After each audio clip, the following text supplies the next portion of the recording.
I got a guest joining me right now. Let's see if he comes up. I want to make sure everything is legit and good. Can you hear me, sir?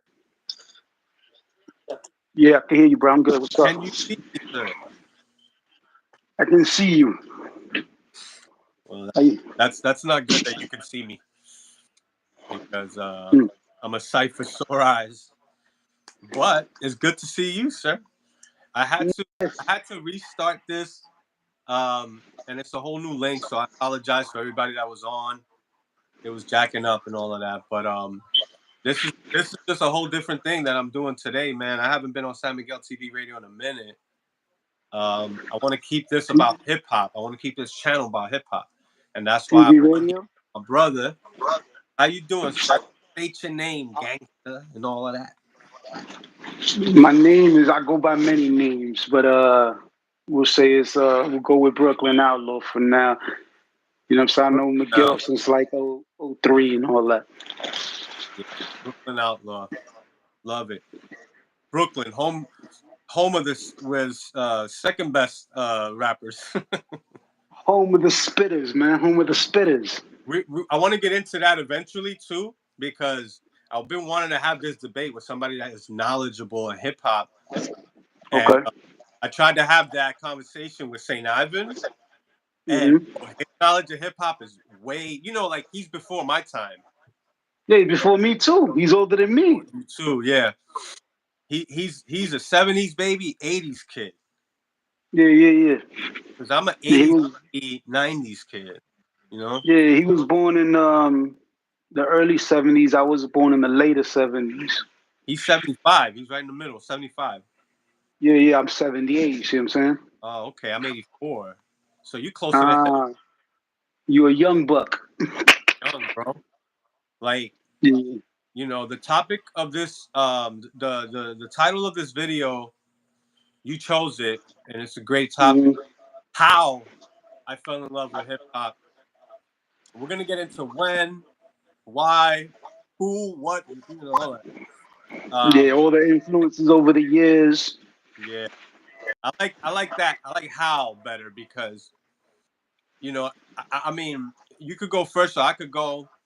I guess because you have you're my elder, bro. So I got I you got seniority. no, yeah, for me. So you're gonna come from a point of view, and this is why I'm still gonna have a convo with Saint Ivan. I want him. I just want to interview him because I Yeah, think excellent MC that didn't get the recognition that he deserved for many years, and he deserves he yeah, des- man. I mean, he's got a big catalog, man. his catalog's amazing. His beat selection is great. His voice is so like it's authoritative. It's like you know that voice, bro. Because we all come from the same place where we all met.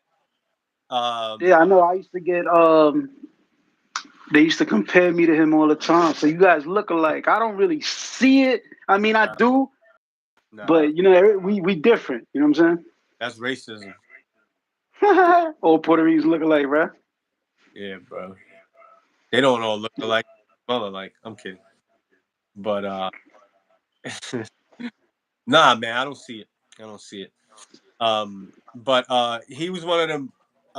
He's like he reminds me of my brother, my older brother. My older brother's born in '82, but um, he was like one of the first Spanish dudes that you seen with braids and shit, like Chino XL.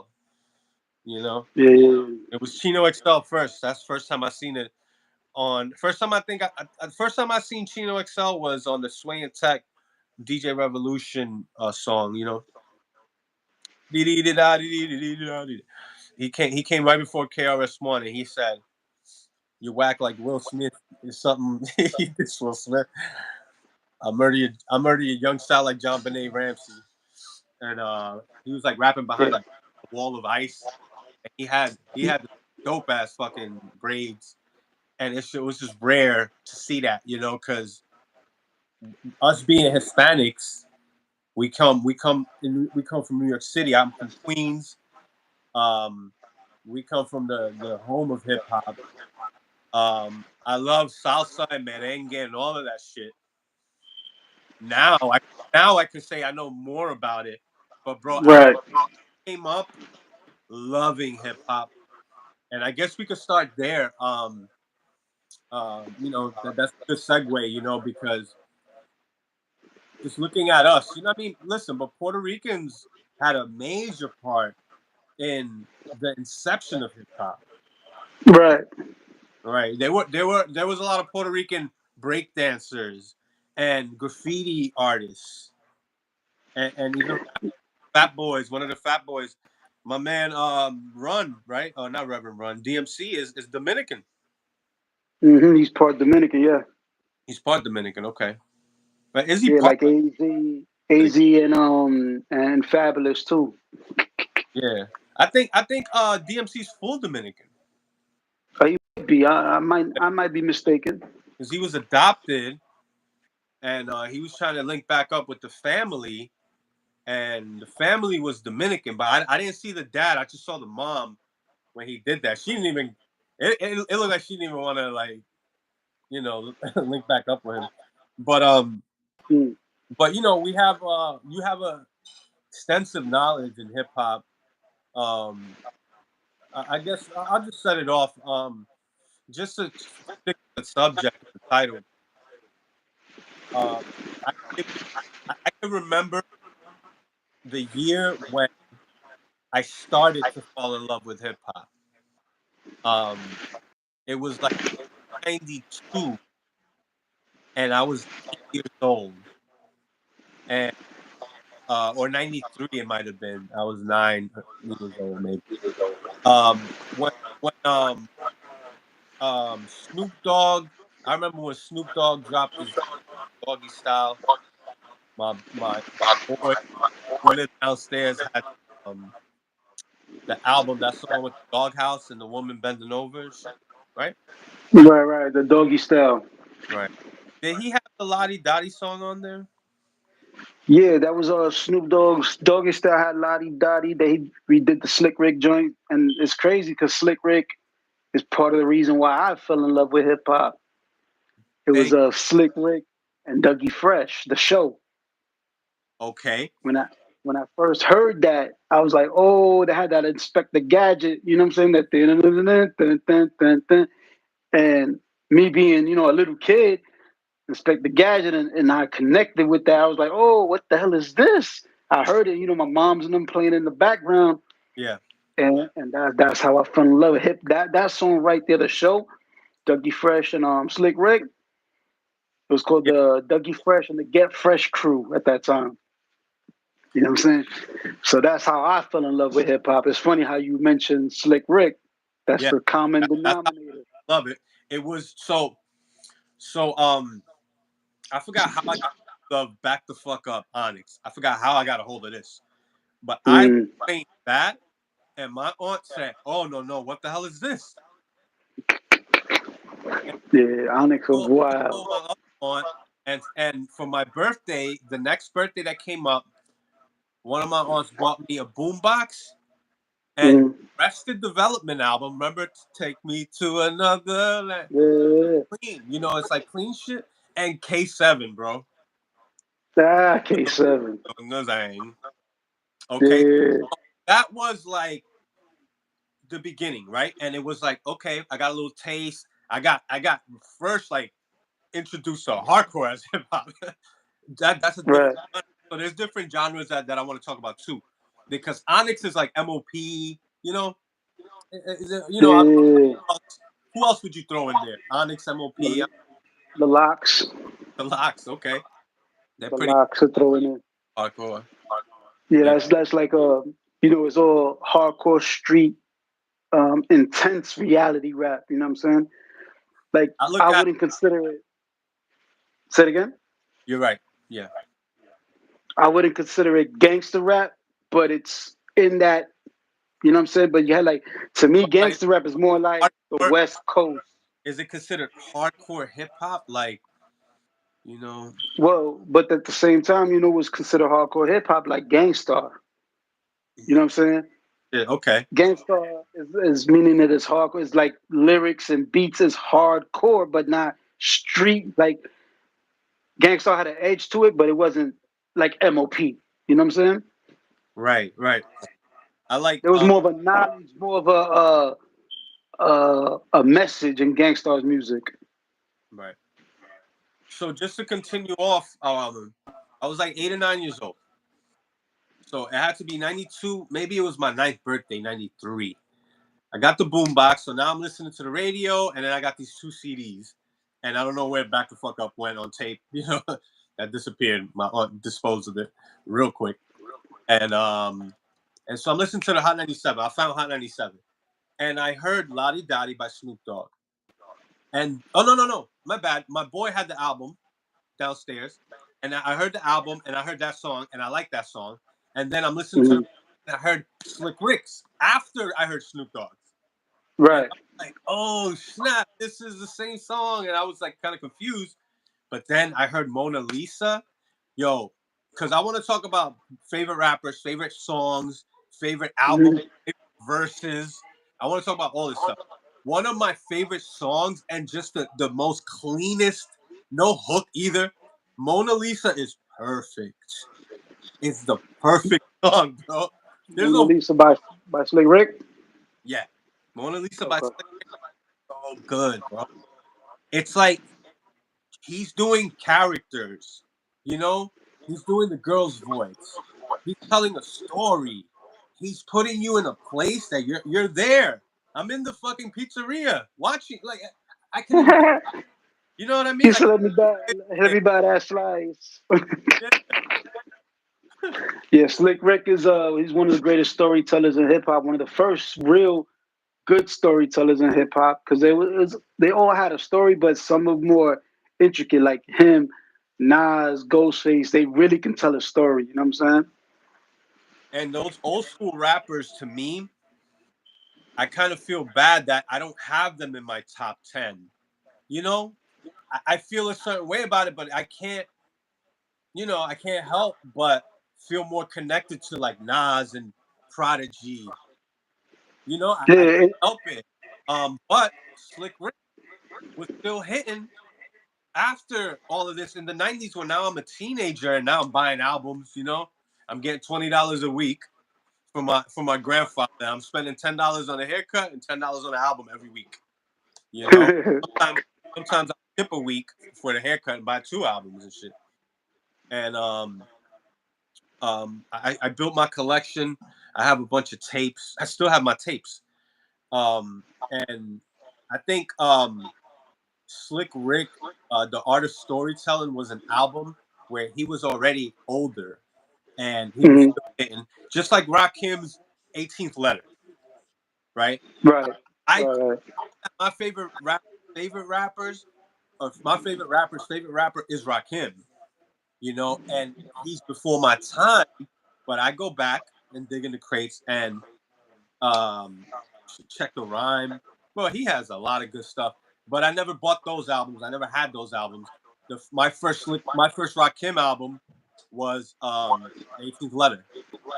Um, Yeah, when you was talking about like top MCs, when they usually say like top five or whatever, I think it should go by eras, bro. I think it that, should go by eras that's a good way to. because you're gonna skimp out on somebody. Somebody's gonna get left out. So you want to Like say, okay, Michael type shit, Michael Jordan. my top 80s rapper, my top 90s rapper, my top, you know what I'm saying? Or you could say like my top gangster rapper or my top, you know what I'm saying?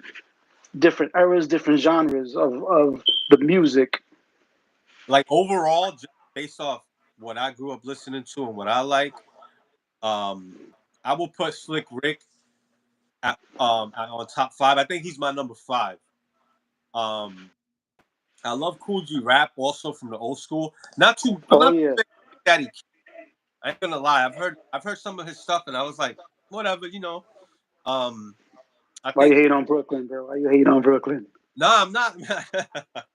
I actually had a DJ Mr. C Best of Biggie album that I bought from it was a record store called Numbers on Boulevard in Corona, Queens. That was dope. And Yeah, they I had that Mr. C had, with Biggie. That uh, was dope. huh? That Mr. C, the Biggie Mr. C tape, had a lot of West Coast beats that he was rhyming on, Yeah. like Snoop Dogg, Oh, Dr. Dre. Yeah, Yeah, that's why I first heard. What was that joint with the? Oh man, you know what I'm talking about, man. Road to Riches. Yeah, Road to Riches. yeah, Road to the Riches and Diamond Rings. Yeah, yeah. Biggie was killing it, man. That's an unreleased song, and sadly, I don't know why Biggie is like. I don't even know. I think he makes my top 10, but I think he's like number 10. I don't know, bro. I like Redman better than Biggie. I like Slick Rick better than Biggie. I like Raekwon better than Biggie. You know, and it's sad. I mean, I think it has to do with the fact that Biggie just doesn't have. Well, he has a lot of work, but two But albums. albums, like the body of work, like the albums, he only had two really. The double album and the first one, Ready to Die. It's like Big Pun though, but I put Big Pun like at number 6. You know, That dude is amazing, man. it, Especially that Capital Punishment. The Yeah Baby was okay, yeah. but Capital Punishment was amazing. There's a lot to work with though. Even though if you look at Big Pun's rise to riches and rise to fame and stardom, it lasted like a year and a half, man. You know, he dropped Capital Punishment, and I already heard him on Off the Books from the beat, and I was like, this guy's a problem. And then I heard I'm Not a Player, and the video had Nori, Raekwon was in the back. I was like, yo, this cat's official, you know, and he's killing it. And I was like, who the hell is this big ass motherfucker? He's killing it, you know. And then you got all the features. He was killing it. You're like, come on, man. He was killing a lot of stuff. I don't remind me of Black Thought. I always forget about Black Thought. Please remind me to put him somewhere because he's amazing. Because him and Big Pun, like that right there, him and Big Pun, Black Thought and Big Pun are super lyrical, showed me that Big Pun is he could fucking hang with Black Thought. You can hang with Black Thought. You're official, man. What I heard Pun say one time when they were talking about that song, it was that people were saying him and cannabis, and Pun thought outside the box. He was like, "Nah, I want Black Thought," Yeah. because everybody was saying cannabis. I mean, that sounds crazy. If you would have never heard Pun and cannabis back then, they would have been like, "Yo, that would have been crazy." But then he said Black Thought. Nobody would have thought about that. You know what I'm saying? Like, not a only a real hip hop head would have thought about that. This is my thing with cannabis. I put him up there. We talk about best verses, beats from the East. He's gonna be up there. Um, but as far as making an album, you have to have some type of quality, man.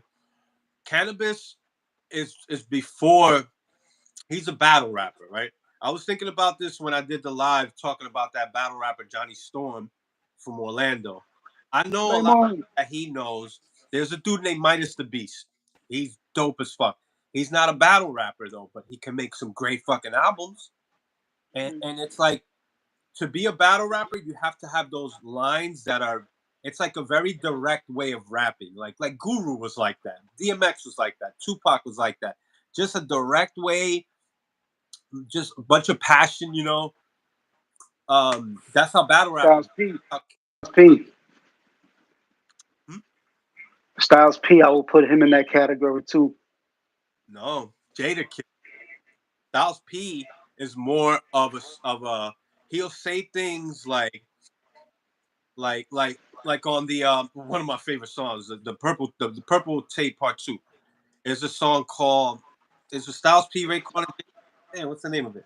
Love it. It's a Scram Jones beat. Shit's sick. Are you talking about on the Cuban Links too? Yeah, Purple Tape Part 2. And Styles P says this. I love this line. Louis Loafers on a Jaguar gas pedal. You got police with you. You ain't even half ghetto. It's like Louis Loafers on a Jaguar gas pedal. All he could have said, I have a Jaguar. I'm driving Jaguar. But he's saying it in a way that's not so direct. And it's just kind of, it sounds, just makes you think a little bit. That's Yeah, what that's why I like Nas. That's why I like Prodigy, MF Doom. Like those are my top 3 rappers. It's Prodigy, Nas, and MF Doom. That's the fucking holy trinity for me. And it's like and they can rotate because for many MF Doom saved hip hop for me, by the way. In a time when it was only Styles P and MF Doom for me, like that was doing anything significant. And Sean Price, Sean Price. That's another dude that don't get the respect he should get. Yeah, man. Yeah, Sean Price was a beast, man. One of his But best friends in his latter years is a dude named AG the Coroner. He's Brooklyn, Puerto Rican rapper. I think he's from Bushwick. A- who, AG? AG the Coroner. Oh, okay, you talking about somebody else? I thought you talking about from Showbiz and AG. Oh no. He's like he came like he's a newer cat. He's like he came up with the outdoorsman with Action Bronson. With Action Bronson. Before Action Bronson blew up, and one of my boys who I grew up with, Spit Gems, who's from East New York, but he lived in Astoria too, but he raps East New York. Um, he was I down just with this. seen an interview with him. Him and on with Nems, he did an interview. He explained that his pops is from East New York, so he would spend time with his pops. But he grew up in Astoria. Everything he did, like first rhyme, first fight, first everything was in Astoria. Astoria. Yeah, fucking Yeah. he smacked my brother one time, bro. He straight smacked him. I don't for no reason, bro. That cat was ruthless, bro. His father's Puerto Rican and his mother's Greek, and Mm. came with his mother, and yeah, bro, he was the bully on the block, bro. Forget it. He fucked me up one time too. Bro, the dude was a straight bully, bro. Straight bully. Um, and but he was down. If you look at the earlier years of the Outdoorsman, with who's the other cat that Action Bronson's cool with? That he's a big black Queens too from Flushing. He's dope name. Um, but they were all down with this group, and AG the Coroner started looking up with Sean Price in his last days, and um, because we're friends on Facebook, I got to see a lot of Sean Price's like photos and shit that's like, you won't see anywhere, like private shit. Them chilling in a crib in Brooklyn, like, just drunk or some shit, talking shit. His wife, Bernadette, that's her name. Yeah, Bernadette. So they're real close. And Sean Price, just to me, like you said, he doesn't get the recognition that he deserves. I think he came back on the scene to me when he did that album with the song Mess. Remember that song Mess You? I think it was What was the name of it? there's a song called The Mess You Made, and there was a video for it when he was like broke his rapper, fell crack after the show. Yeah, when he was dope in Helter Skelter, but he just reinvented himself as a solo artist. There you go. When he started dropping like Monkey Bars and Mike Tyson, things like that. Monkey bars. There you go, baby. Yeah. That's fun. It's monkey bars. Yeah. So it's a song called Mess You Made. And he talks Actually, I met that dude twice, yeah, Sean Price. Yeah, he's one of them I cats met, that just seem very down to earth. And that's how he looked to me when I'm looking at the videos that this dude that AG the Coroner posted, like when he died, AG the Coroner was like, bro, it's crazy. Like we was just about to get on, and AG the Coroner's dope, but he's so mhm. underground. But Sean Price was about to, you know, expose him to the crowd. And I think they did songs already, but they were gonna do like an album or some shit. And then he passed away, and he's posting these videos. Sean Price was hilarious, bro. He was like funny as shit. He'll do funny ass shit. And the song "Mess You Made," the reason why that I call that I focus on that song is because he kind of gets personal on there. He's talking about like, the hook goes, "Look at the mess you made with your reputation. Look at the mess you made. You're a fucking slob. Look at the mess you made. You got no education. Look at the mess you made. You couldn't get a job." And he's talking about how he went, because he said, "Oh, there's another." He said, "My man said he heard me on Mr. C. He said that's cool, but that don't mean shit to P, the brokest rapper back after the show, bro." He's, because he's talking about how Yo, he was you could hear him on the fucking High Five at 9 and shit. I mean, Mangy Martinez or whatever. You heard him on Hot 97. They were doing videos with Flo LaFly and Boot Camp Click. And he's the best out of Boot Camp Click. You know. Yeah. And then I guess he went through these hard times. You know, whatever, man. He started drugs again. Talking about, but like he said, he reinvented himself, and that pushed him to a level that I think. I don't even know where he stands on my top 10. I want to put him top 10. I don't know, man. I love Sean Price. He's great, but Yes, it's hard. It's hard to raise Sean Price because he even said himself. He said, "Jay, Sean Carter's nice, but he said Sean Price is the best." You know what I'm saying? oh, yeah, I seen an interview with him one time. It was like a long time ago, and he was saying he had a job. He was doing construction, yeah, and some niggas seen him. Was like, "Yo, you helped the sculptor. Why you doing construction?" He was like, "2750, my nigga. 2750." That's why. Because he was like, you know what I'm saying, he wasn't making no money, no rap money. yeah. That's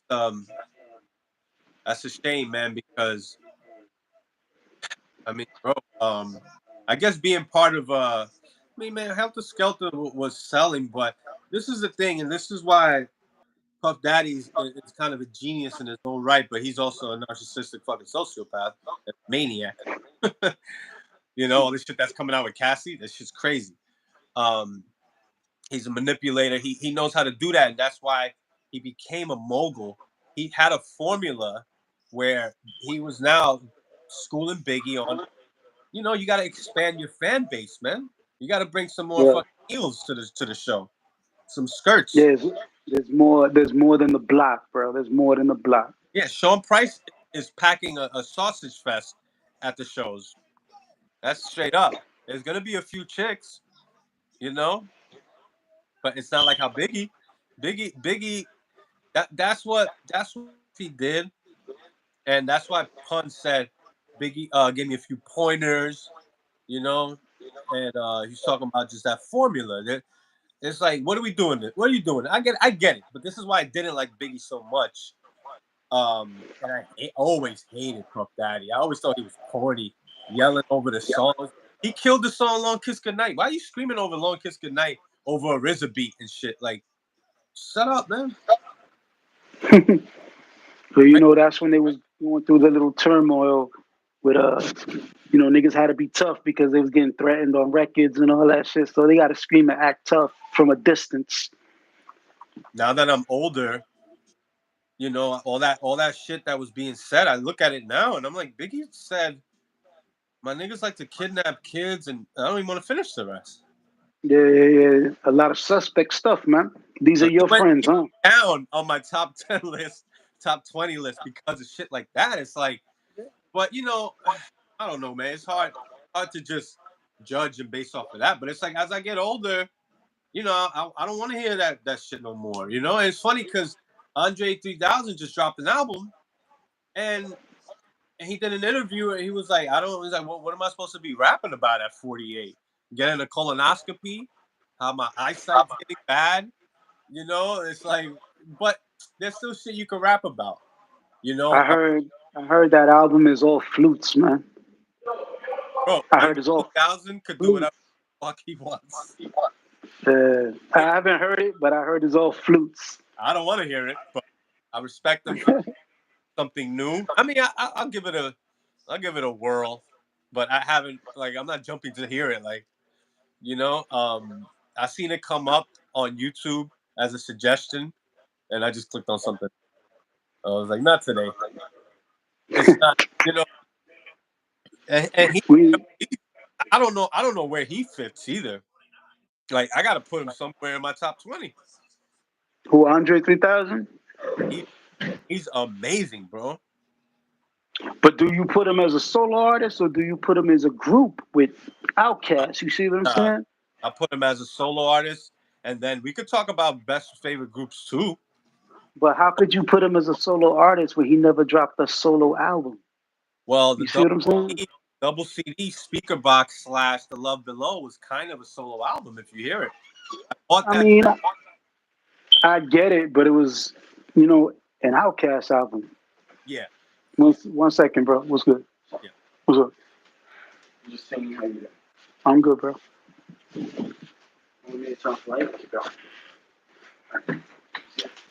All right. Yeah, I'm back.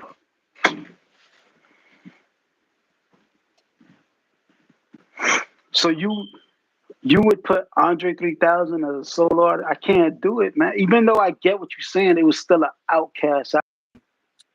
Yeah, I'm judging him based on his verses. And then there was a time where he was jumping on remixes, like throw some D's on it. Oh my God, the verse to throw some D's on it is crazy. Okay, before we go there, there's so you could say, okay, solo career or verses. Like you want to say cannabis, All right. that'll be verses. That'll be verses. That wouldn't be a like a catalog. His albums. Yeah, You know what I'm saying? you're right, bro. So, Right. You're exactly right. No, right. because Andre 3000, I can't really throw him in that. I could say, yo, he has some dope verses. Yes, and he has some dope verses, and he might have some solo songs on the, like you said, Yeah. the speaker box, Love Below. I bought that album. That was the first Outkast album I bought. I've always heard Elevators. That I remember the first time I heard Elevators. I was like, "What the fuck is this? This is not like this is not New York." And I heard it. Yeah. I heard, um, "Who's that creeping in my window?" or whatever. Oh, that was Goody Mob. Goody Mob. That song right there. You want to talk about favorite songs? I love that song in the video, bro. That dude Cujo was it Cujo? He said they trying to. No. It was CeeLo Green. CeeLo, man. CeeLo's great, by the way. Um, Yeah, yeah, yeah. he He's said another one. Verses, yeah, I would put him down. If it's not group, I would say CeeLo had dope verses. You know what I'm saying? both of their like. Actually, that song is great. Um, what's that song called again? Um, Um, I forget. It's something. It's yeah, you talking about the one? Who's that peeking in the window? That joint? yeah, Yeah, I forgot the name of it. yeah. I forget the name. But the first two verses, first verse is Cujo, and then it's CeeLo Green, and then it's like a cool breeze or whatever. I like the first two verses of that song. It's crazy because they're talking about New World Order, starting a curfew, Yeah. and then CeeLo Green ends the verse. His verse starts off, "Me and my family moved in an apartment complex, a crib with a cereal, a gate with a cereal number, some shit. They say that my community is so drug free, but it don't look that way to me. Cause I can see the young thugs hanging out at the store." Yo, his verse is crazy. Then at the end of the verse, it's like how crafty he is and intelligent. He takes it right back to how he started. He said, "Every now and then, I wonder if they put the gates up to keep crime out or to keep our ass in." Woo, Mm. woo, Hey, woo. listen, that joint was called Soul Food. You know what I'm saying? Oh That man, that joint, that music was for the soul. yeah, Like you were saying about Outkast, the first Outkast album that I actually bought was Aquemini, yeah. I heard it. and that's because they had Raekwon and Slick Rick on Yeah, one of the tracks. That's why I had bought it because I had Outkast, but I wasn't a fan of Outkast. But I was like, they dope, but it's not my thing. You know yeah. what I'm saying? I bought albums because of features before and was highly disappointed. Prince Poe. Prince Poe had an album with a feature with Madlib, MF Doom, and Raekwon, and those are the only the song with the song with Madlib was alright. It was like those are the only good songs. Prince Poe is from Organized Confusion with with Pharaoh Monch. I love I Pharaoh Monch. don't know. Pharaoh Monch Yeah, is OC. A lot of people thought OC was in that group. no, yeah. Right. It's okay. It's organized confusions with a K, I believe, right? Yes. Yeah. Who are your top five best rappers? You could do 10 if you want. The thing is that it gotta be errors, man. It's hard to like a 10. I'm gonna leave somebody out. 5. I'm definitely gonna leave somebody out. The 90s, you know, The 90s. the golden era. Nas, Mobb Deep, Wu Tang, Biggie. That's the era Okay. that I grew up in, you know, and I know what you mean. You got to separate it by eras. You don't want to leave out Cool G Rap, Rakim. You But G Rap was like at one time G Rap was my favorite rapper, and then I seen a lot of baby G Raps, if I could say that respectfully. Big Pun. Big Pun, Nas, you know what I'm saying? Dudes like that. It's like they're like G Rap light. Some Yeah. of them enhanced G Rap style. Like Pun took it and ran with it. You know what I'm saying? But They have it called. It's on the black and white soundtrack, which is one of my oh favorites. yeah, Oh, we should talk about best soundtracks too. That's one of my favorite soundtracks of all time. And there's a song called Executioner, with the Executioners like the mixers cat, bro. yeah. Oh my god, they just go crazy. They just rap fast. It was like a free for all. Like, let's just go crazy on this beat. And I love when Big Pun gets so crazy that he kind of gets off beat a little bit, but it still sounds great. You know, he was doing that towards the latter end of his career because he was more clean on the first album. It was like when you hear the song "Capital Punishment." Oh god, that song right there is amazing. I love that song. You know, When um when I second, first heard Big Pun, the first time I heard him, there was a single that Fat Joe dropped called Firewater. That's yes, the first time I heard Big Pun. I think I heard him on Jealous One's Envy, but I didn't really yeah, catch it. yeah. But that Firewater, that was running through the streets of New York. Every damn Jeep, as they say, was bumping that Firewater. I was You had Raekwon, up on Fat Joe on Jealous One's Envy. I know he had the album before that. You got Little Joe. I they didn't, represent. but yeah, once Big Pun, like I don't know. I just didn't. He didn't stand out to me on that album for whatever reason.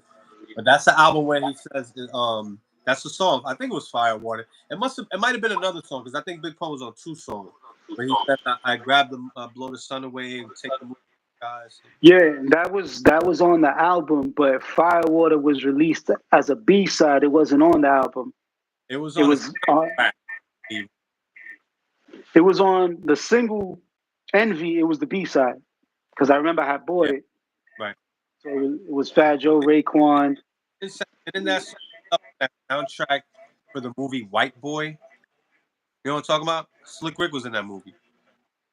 This is I know the White. soundtrack. I'm not sure Yeah, about what was on it, but I know about the soundtrack. I think that might be on there, man. I like I used to buy soundtracks. You know, Soul in the Hole was one of the greatest soundtracks ever. Um, but who's like the '90s? Who's your top 10? I would throw Nas in there in the '90s. Raekwon, Nas, Az. Wow. Um, I'll throw Scarface in there too to throw Wow. you for a loophole. Hell yeah. Scarface is dangerous, bro. That dude is dangerous when it comes to the mic.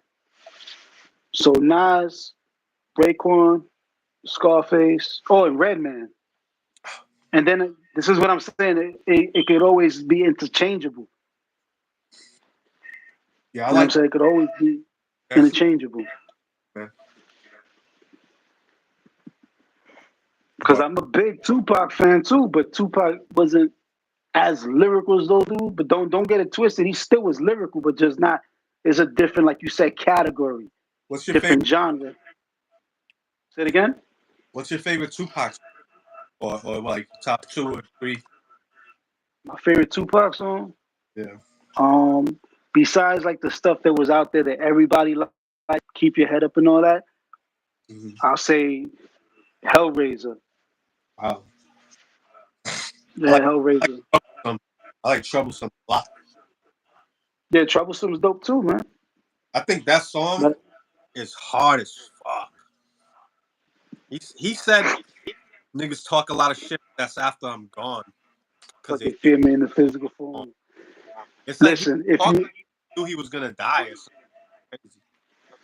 if you listen to Troublesome before it was edited, because if you hear it now, they took out the FBI and they put outlaws. If you listen to the words, they edited because at the first he said FBI agents getting killed by the random shot, some shit like that. And they changed it and they put outlaw motherfucker. They just like edited it because they can't say crazy shit like that. But Right. Pac didn't give a damn. He didn't give a damn. He say whatever. But yeah, that's a dope song. But me, I was always the type of person is like I don't want to be. Everybody loves Keep Your Head Up. Everybody loves Brenda's Got a Baby. So I try to find something that's a gem within the album that nobody thought about. Like, yo, listen to that. That joint right there is crazy. There's I, another song he did called. He talks about his father not being there. That's a dope song too. yeah, I love got my mind made up. That song's great. You ever heard the one with Inspector Deck? No, no, Yeah. I thought If it you was go on YouTube, how he just comes on and says, "All right, that's the rebel," and then I said, "What the fuck?" if you go on YouTube, you can find a version with Inspector Deck I because of heard, that song. I saw an interview that he could have rhymed, but for whatever reason he was just taking off. I was like, wow. Yeah, because a lot of people don't know that song was originally Dog Pound, Meth, Red, Inspector Deck, and Lady of Rage. There was no Tupac on that song. Lady of Rage, you know. Yeah, that was the original version. And then when Pac came out of jail, they brought the song to him like, yo, we got this song completed. He took off Inspector Deck, Lady of Rage, and added his verse. Right. That's another dude. Inspector Deck's crazy too. That's another dude. I know you like Inspector Deck a lot. I definitely bought his first album just the day it came out, and his first album should have been out. He should have dropped the album. I think right after Method Man or something. You know, Yeah, he was supposed to drop. Originally, his album was slated for like '95, but because what happened and the shuffling with Loud Records when they went under, he got caught up with Relativity and all this other shit, and yeah, MOP, Fat Joe, so he got lost in the shuffle. crazy. Inspector Deck is one of them cats that bless, bless his songs. On Liquid Swords, he was immaculate. Um, every so like Wu Tang immediately like caught my attention, and Method Man was like part of the reason why I fell in love with hip hop. Method Man was just the coolest dude in the world. The, Yeah, the best like R&B slash hip hop song, and I think we got to give some props to P Diddy for putting this together. Was Method Man and Mary J. Blige, but I like the Razor Sharp remix with the RZA beat. You know, mm. That's because hip. That's because you're a hip hop head, bro. Hip hop. That's why. love, yeah, love that. Damn, damn, damn, damn. That shit's so rough. It's so dope that you got a beat so rough, and then you got Mary J singing on it. It's like this shit is crazy. And he even did a song with Capleton called "Wings of the Morning" that was playing on the radio, and I'm like, Method Man is doing that, and that's a like a genre right there that Boot Camp Click was always fucking with. If you listen to Soundboy Burial, I love Soundboy Burial. Yeah. It's hip hop. That shit is dope. Yes, especially Smith and Wesson, and then Steele's brother that was in the Gun Clappers is always in the patois when he rhymed and shit. That's Top right. Dog from Gun Clappers. Yeah. But did he start that with Supercat and Biggie? Now that I think about it, whoa. Well, you got to remember Heavy D.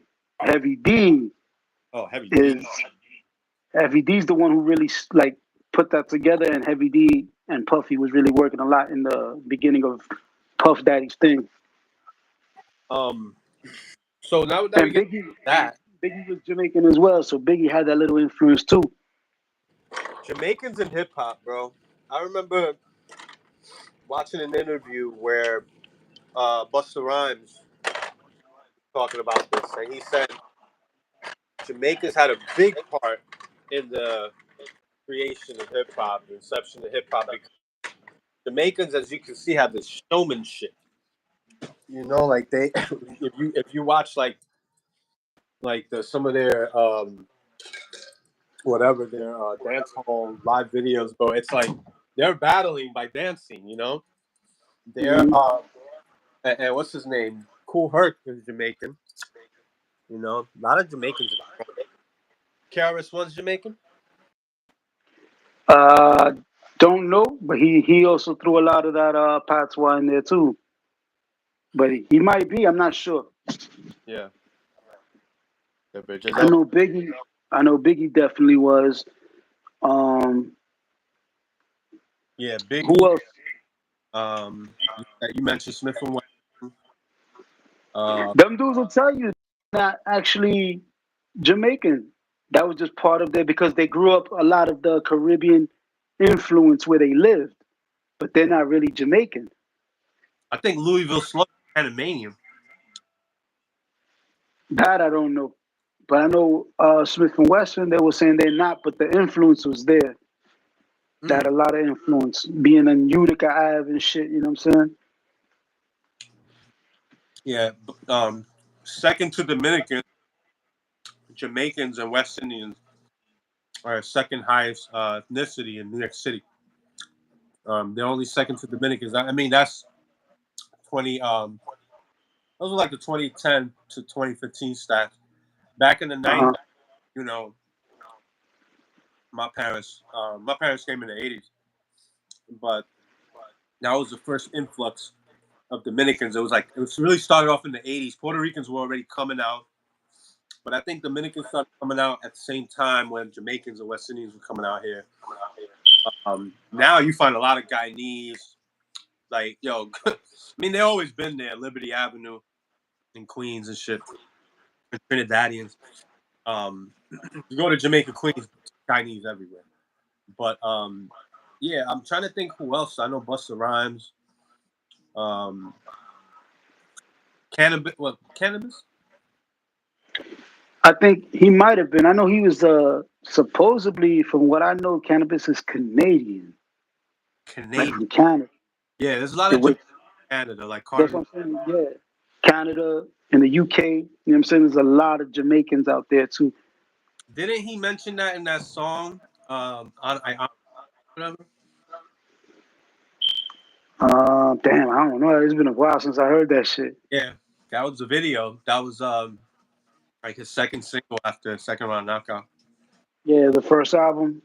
It's Like I creative said, with he cannabis. he has he has some dope verses, brother. He could have put a song together for shit.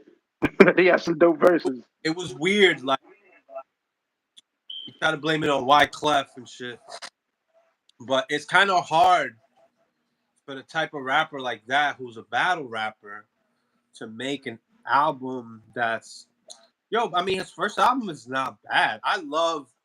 I think my favorite cannabis song, period, his song because Beast from the East is probably that's probably his best verse. I don't know, but That's the Lost Boys joint. yeah, that was on Love, Peace, and Nappiness. Hmm. I love that album. Lost Boys is another group people forget about. Queens is stacked with fucking artists. It's insane, bro. Queens We're like gonna people. get in, we're gonna get Oh, into this. We're gonna get into this. it's it. But yeah, and I love Mr. Cheeks. In the '90s, the Lost Boys, Wu Tang, and Mobb Deep were my favorite groups, and my favorite rappers was Az, Master Killer, and Talib Kweli. That's the '90s going into '99 because Talib Kweli really came on the scene in '90. Your favorite rappers was who? Az, Talib Kweli, and Brooklyn, Killer. Brooklyn, Brooklyn. Okay, just checking. Go ahead. All three. Yeah, I know. That's why I said Brooklyn, Brooklyn, Brooklyn. Yeah, Just checking. yeah. Just, Well, just I thought checking. verse on Illmatic was the best verse on the whole album. Yeah, I just seen an interview with him today on Math Hoffa. AZ was talking about that. Oh, He was saying how, he went on Math yeah, Hoffa. I would love to see that. I love AZ. yeah, today it dropped. Saying that he was doing this thing in the street and he used to rhyme, but it was just a hobby. And then his peoples got him in contact with Nas. They got on the phone. They spitting for each other. Nas invited him to the studio. Yep. That's how he spit his verse for "Life's a Bitch." And Nas told him a few weeks later, he's like, "Yo, Life's a Bitch made the album." Yeah. He said, "I turned the album in, and Life's a Bitch is on it." And AZ was like, "Oh shit, for real?" He was like, "Damn," because at the time he was like, Nas was that dude. Everybody in the street knew about Nas, but they didn't know about him. Yeah. He was like, and everybody was looking at like, "Oh, Nas is crazy." He didn't think about I'm on the same level or right there with Nas, like neck and neck. He didn't look at it like that. He looked at it like I'm just a regular nigga who rhyme. So he said that Nas hit him up about going on tour. And Yeah. he was like, "Yo, I'm going on tour and I'm gonna take you with me. You wanna go?" And he was like, he'll throw you like he was like, "Shit, I'll go." It was just to get my name out there, whatever. He Right. said Nas told him $400 to go on tour. And he just like, all right, whatever. But he was like, "Nah, I'm just bullshitting." Nas is like, "I'm just playing with you, nigga. I'm gonna give you 10 racks to Uh, go on tour with me." Yeah, he was talking about that today. But yeah, man, AZ is dope, man. So Brooklyn, mm, AZ's the first after the intro, of course. AZ's the first voice, and he's even on the intro. You know, yeah, take the clip out, man. Take the clip. Where's the Hennessy? Niggas stop burning Philly. But no, yeah, the verse, the first verse on Illmatic, right off the jump, bro. It's and he's spitting rapid fire, just wow, just yeah. and Who is this nigga? Who yeah, is this nigga? just come on, just fucking gems, and it's like it's this rapid fire, clean bar after bar, just boom, boom, boom, boom, just right in your face. It's like, god damn, it was great. And then, bro, when I bought his album in 1990, must have been 98 or 97. Um, I was a little late on it. It was 97. It was like right before the firm. Do or die? Do or die? Oh yeah, Do or Die, amazing. Wow, that's why he became. I liked him better than Nas. I And did too. from '94, I heard Illmatic in '94, and my brother found a tape, a fucking Sony tape in a Walkman at the basketball courts and shit. He was playing ball, and he comes back with a Walkman with a tape in it. Side A was Illmatic, side B was The Shining, and this was the first time that I ever heard either one. I heard both of them together. It was '94, and immediately, The Shining is a great album, great fucking album. And it's way longer than Nomadic, and it's just I don't know, man. There's something about The Shining. There's songs that I even forget about, and I'm like, yo, that song is on The Shining, like Session at the Doghouse. I love what a great. Yeah, It's just nonstop hit after hit, and then features, and then they got it's just a different feel. Illmatic was just like that perfect album that's just like long enough to be considered an album. And yeah. the production, because we're gonna get into the best production, and you got to give credit to Long Island native, or oh no, Far Rockaway, MC Search Mm. for putting that together. That's why Jay-Z said, "I know who I paid, dog. Searchlight Publishing." Um, What's crazy about Illmatic? That was the first time where you had like all these super producers working on an album. Because before it was one producer would do a whole album. right. He had P Rock. He had Say it again. Isn't Heavy D related to Rock? Are they cousins? They might be. Yeah, I think they They are. might be. I heard that Heavy D and Biggie were related. But That I don't know. just recently, I was talking to DJ Fat Kid, and DJ Fat Kid talks to Pete Rock on Instagram. Pete Rock responded to one of my comments on Instagram. I was like, yo, this my life. I could die, bro. I spit a fucking bar. I spit like 2 bars, and he was like, "Yo, that's dope. You should copyright that." I was like, Hmm. "Pete Rock, I don't know where that screenshot is at. It's somewhere in my phone." I was like, "Pete Rock just fucking gave me props on a fucking 2 line that I remember I just came up with it on the spot. He's probably my favorite producer of all time. He blessed Illmatic with "The World Is Yours." My favorite. That became my favorite song after Life Forbidden. Kind of, I played that out. It became "The World Is Yours," and the third verse on "The World Is Yours" that became no matter. I think that verse is better than AZ's. I'm the city man, myself down, new nigga, but there's black clouds to follow. I love that verse. Hmm. And then Rock, like his way of producing, was just different from anything else that you heard.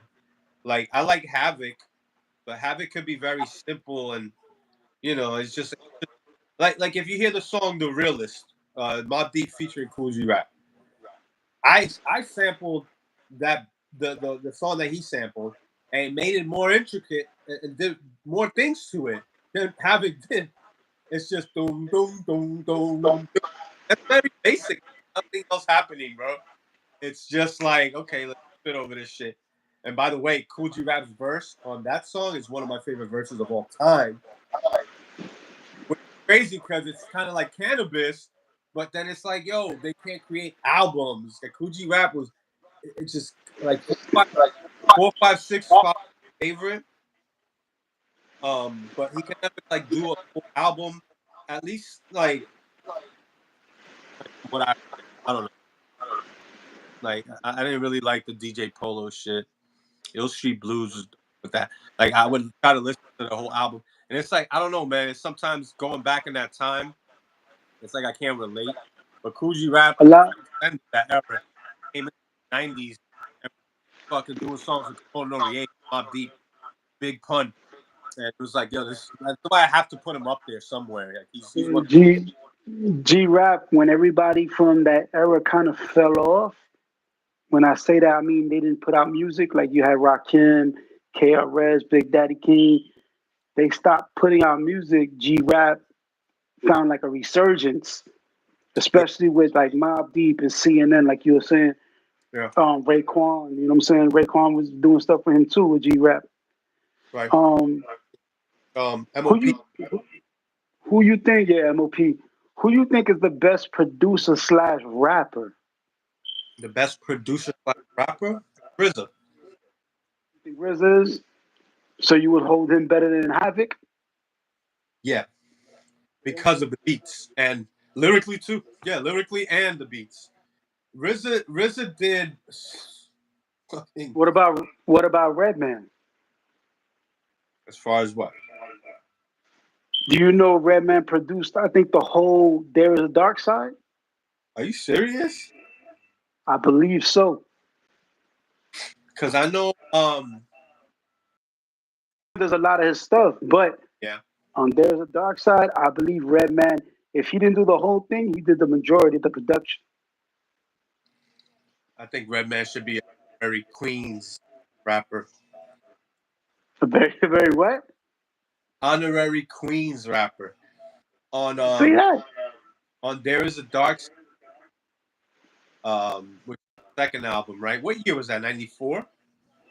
There is a dark side. Yeah, Yeah, Muddy Waters was '96. What the album was like 92, 93. 92. It goes back, Yeah, right?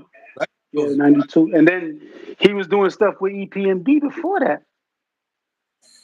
yeah, he goes back. That's why he stands out to me, bro. Like when we talk about falling in love with hip hop, when I heard Muddy Waters, I was just that's all I was hearing. And then I had Muddy Waters, and I remember at the same time, my boy had Muddy.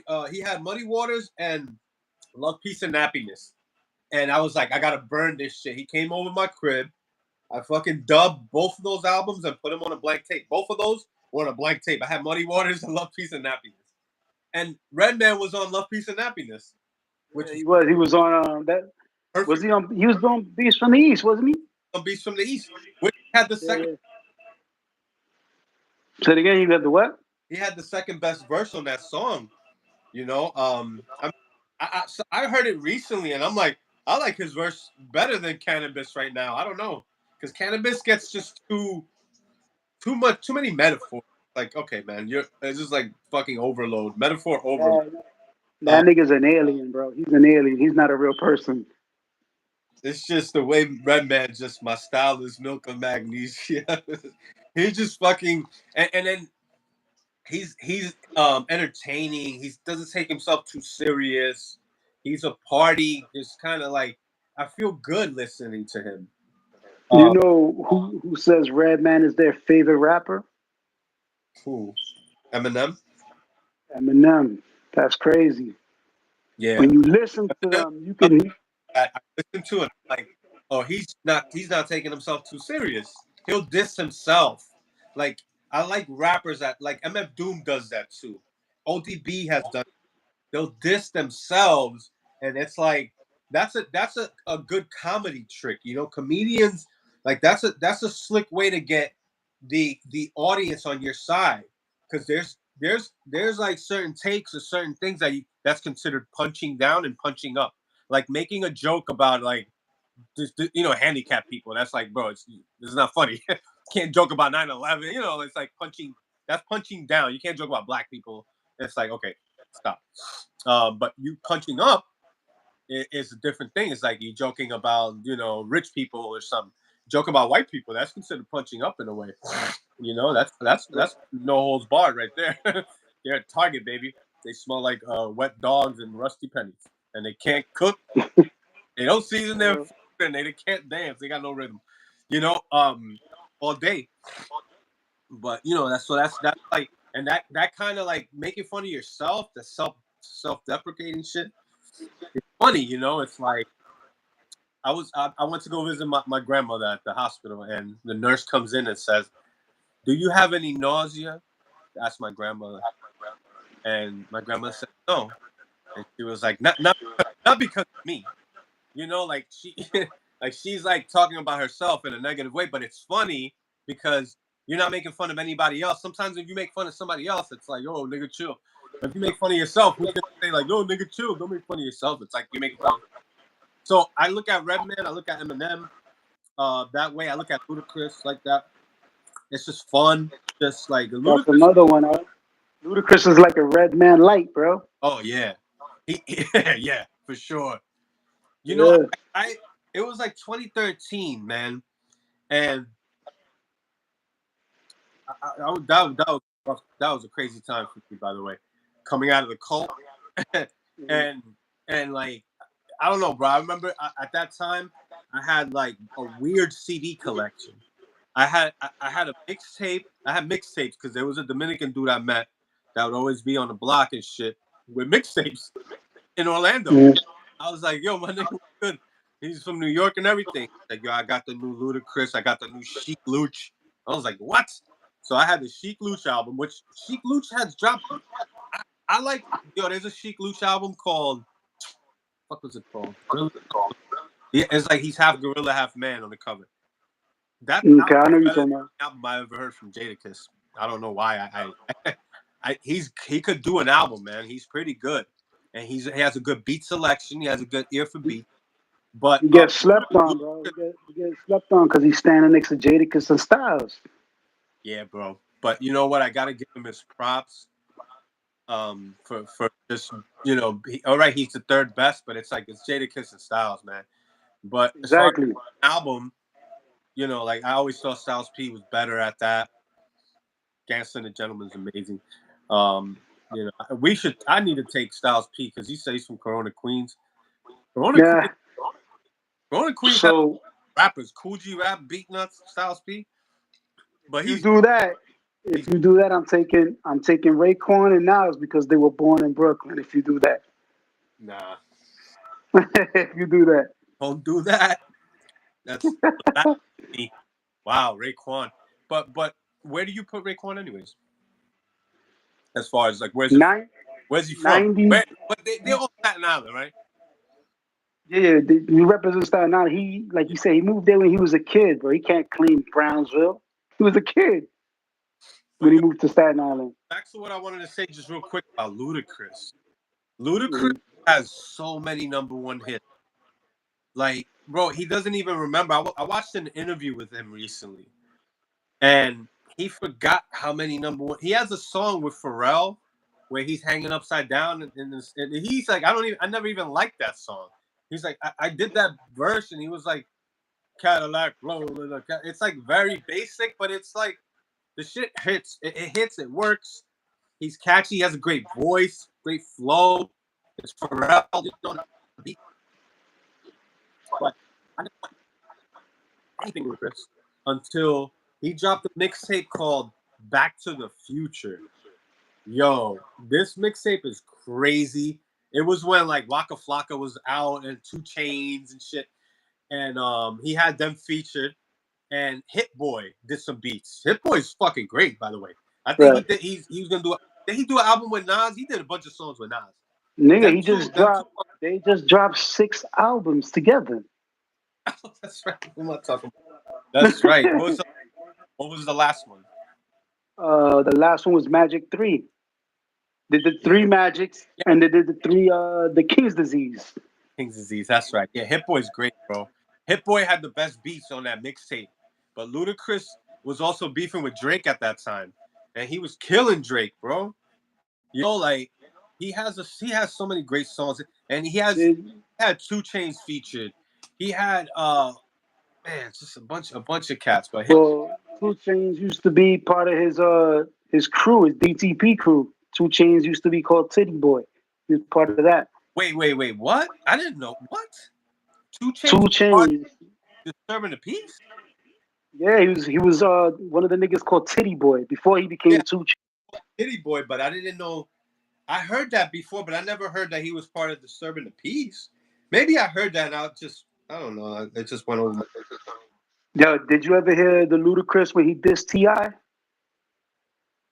I think so. Yeah, I fuck with It was Ludacris. on. Got too. It was a Young Buck song. Young Buck, T.I., and Ludacris dissed out of him, bro. Ludacris like, let's stay off the TIP of my dick. Yeah, yes. Ludacris is great, bro. Ludacris has a song called "Can You Buy That," and it's just so it's such a like funny song where he's like I'm that bitch, I'm filthy rich. Go spend some moolah. I went to the dealership and the Ferrari dude was like, Luda? It's just I don't know why that's just hilarious to me, just the way he says it. Because I Sense got of humor, bro. going to the dealership and motherfuckers like Luda? There, Motherfucker, there's some ah, there's some MCs that take themselves so serious, and there's MCs that, like you said, Redman, Ludacris, Eminem, it's like it's not that serious, my nigga. You know what I'm saying? that's right. Yo, the song for the Austin Powers soundtrack that Ludacris did was great, bro. And then the fucking beat, dum dum dum. Yeah. And he's like, I tell these girls, no, these girls tell me get in my belly, bro. He's fucking clever as shit. He used to be a DJ in Atlanta. Like that was like his thing. You know, that's I how he heard when and before he got signed, before he blew up, he was trying to get signed with Terror Squad. get the He hell had went to them. He went to Triple Six at the time.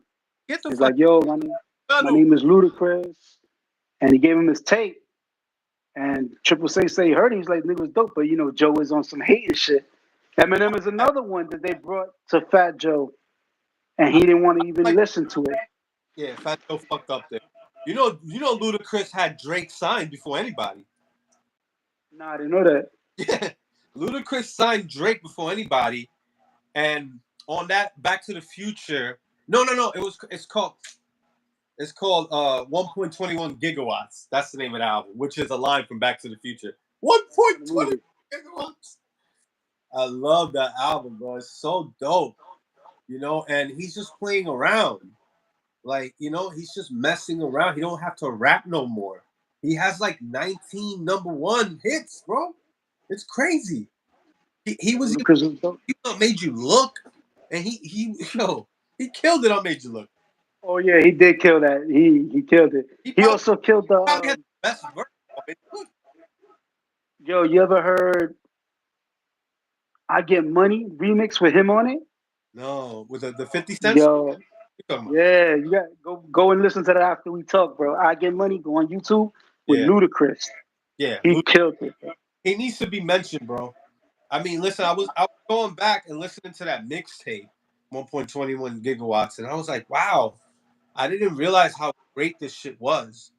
And then he did a song was all about weed, and with Wiz Khalifa on it. Wiz Khalifa's verse was horrible, and you can see the difference is like uncanny. It's like wow, just like fucking Fisher Price, to fucking Miguel or some shit. I don't know. It's like What the I don't fucking hot with it's like it's like today NBA 2K versus back in the day with the basketball games they used to put out NBA Live. NBA Live was the shit. Don't shit on NBA Live. I thought you were gonna say, uh, I'm saying today. I'm saying today. 2K versus NBA Live. no, I'll take NBA Live still. I'll take NBA Live Nah. 6, baby. But there was one that was whack. It was NBA Shootout where fucking Reggie Miller was like the best player. He didn't miss, bro. It was crazy. All of EA Sports stuff, anyways. Sometimes I like to just play that. It's like that NBA 2K shit. It just became too realistic. It's like this is just too realistic. I'm in a video game here. It's like, like I see everything like motherfuckers sweating and shit. I could see people's like you you know bicycle. who signed Ludacris, right? Go back to what you were saying about Luda. You know who signed him? Who signed them? Scarface is the one who got him signed to Def Jam South. What a fucking blessing to the top is Scarface. Yeah, Scarface got him signed to Def Jam South. Scarface is another one that kept it going because he was like whatever. He's like before these people. I guess you can't really put him because he came out with damn I'm blanking. The Ghetto Boys, Ghetto Boys. Ghetto Boys, Bushwick Bill. That's the only other artist. A Minute to Pray and a Second to Die is one of my favorite Scarface. I forget what album that's on, but he started going solo pretty quick. Um, Yeah, he has shit from the '80s, bro. yeah, he has. Scarface dropped out in the '80s. Yeah, Ghetto His Boys. last what happened? Ghetto Boys is it goes back to the '80s, but I think my mind playing tricks on me, which is their most well known song, is '91. I want to Yeah, say it's like 90, 91, 92 around that time. yeah, and then he did an album where he had a song featuring was Guess Who's Back? Was Guess Who's Back his song? No, no, no, no, no. Uh, Back that's was Jay Z, I think. I think it was it? Or it might have been him on the no, fix. It might have been on the fix. no, I don't think so. I think Guess Who's Back was somebody else. But there was a song on an album called The Dying Breed or The Last Breed. Last of a Dying Breed. Last of a Dying Breed, where he featured Yeah. Beanie, I believe, and Beanie, we gotta can't forget about him. He's fucking great. He featured Beanie and Jay Z, and then he had a song with Nas, which is incredible, called "In Between Us." That song is That great. Oh, that's I believe that's the fix. the fix? Oh yeah, yes, yes. That was a big thing. I believe it's the fix. Nah, nah, the fix was the album he dropped on Def Jam. It was his first Def Jam album. Okay, all right. Because remember, he used to always be rap a lot, rap a lot, rap a lot. And then he went to Def Jam when he signed Ludacris. And then he became an artist on there and he dropped The Fix, which is a classic album. Yes, it is a classic. And that now that I think about it, that's kind of on the level of what Slick Rick and Rakim did with the art of storytelling, 18th letter, right? In a way, you know. Yo, But I think they predate him. They got this honorary OG status from the '80s. But I don't know, man. I feel like Scarface is like Nas's elder and shit. Like all of them look up to Scarface. Like, oh, this the nigga right here. His yeah, verse, "Can't Be Life" is amazing on the Kanye beat. yeah. The fucking Kanye beat. Yo, Wait, you heard the story to how he wrote his verse? yeah, And he was in the studio, and his homeboy called him talking about his son died. yeah. He said he said I couldn't rap about anything else, but he's like, heaven knows it would have been wrong, would have been right. I like that, man. That shit, like Scarface has a way of pulling at your heartstrings and shit, Listen, bro, that's another one that emotionally Scarface will draw you in. bro. The He song had a song.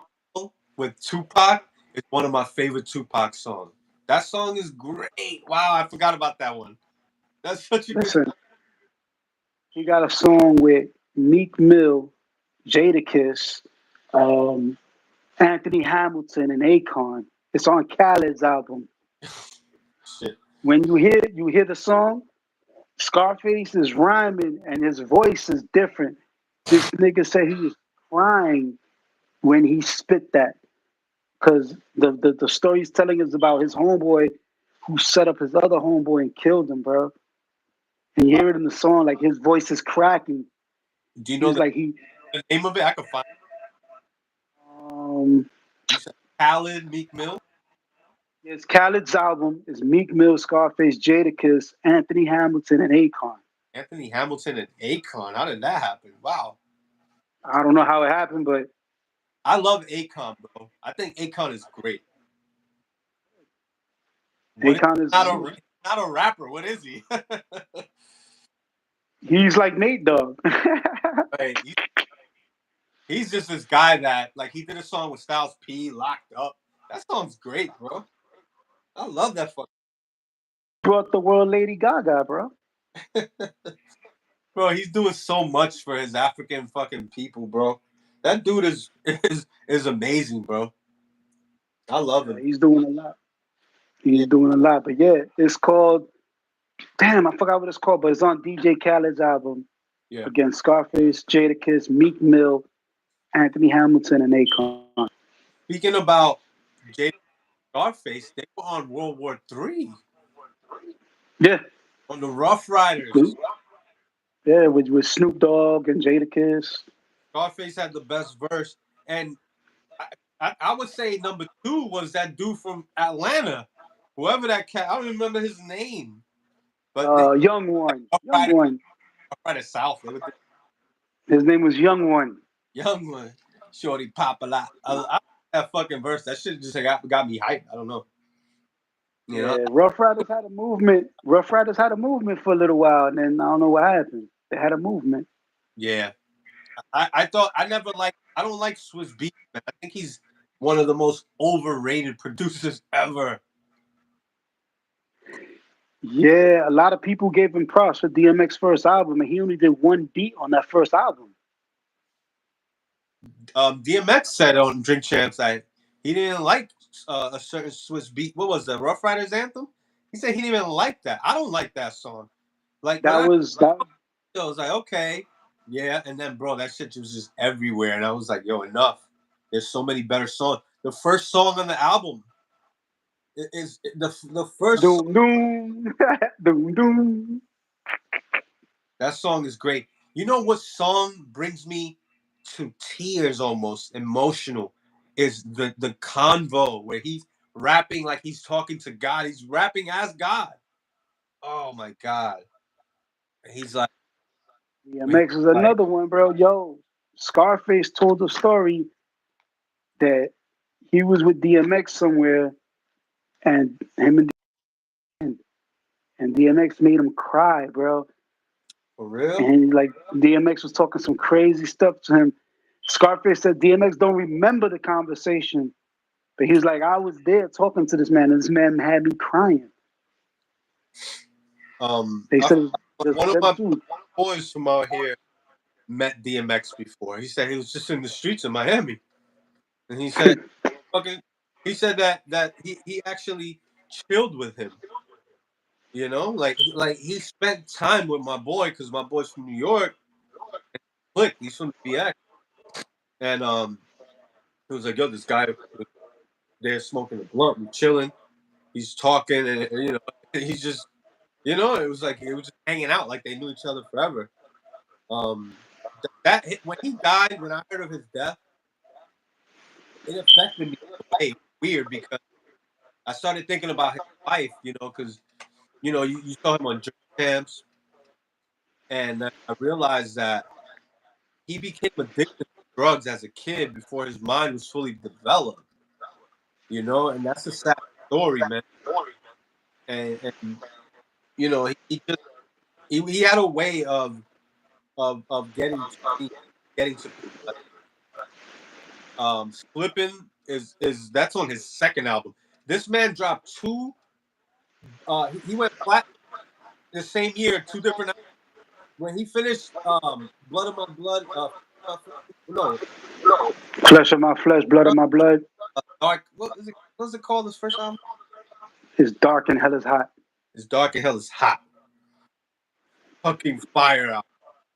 You know, the worst song on that album was Rough Riders Anthem. That's the worst song to me. Every song is good. Every song is good and different. He's doing party joints. He has a song uh, with the Locks. The last song on the album, um, they Niggas done started started something. Remember that shit with the locks Mace. and Mace. Mace. Mace been coming up a little bit. He got a fucking number one show with Cameron. They squashed the Yeah, beef. I forget the name of the show. the It's podcast. Yeah, a podcast, a basketball podcast. Because them cats used to be in the basketball league together. Um, and then I'm going through my YouTube and somebody posted a shit where they caught a Mace driving through Harlem and shit. Where he's in the passenger seat, he's driving, and dude still looks young as shit. You know, all these bad boy artists. When you look back, I mean, I love Black Rob. I think G Dep was alright. But I think next to Craig Mack is all the way in the back. Biggie obviously is the best bad boy artist, but Mace was great, bro. 24 Hours yeah, Till is another song with that was on the Mace album. He featured DMX, and then Niggas Done Started Something. That was like my yeah, brother's. That song's crazy, bro. That's yeah. crazy. Mace killed it, bro. Mace got the best verse. Yeah, he killed it. Mace got the best verse on that song. Like, I didn't realize that until later on because I've always like Jadakiss kind of stood out to me on for a while there. I mean, Jadakiss was doing great works, and he's another one that's great on features.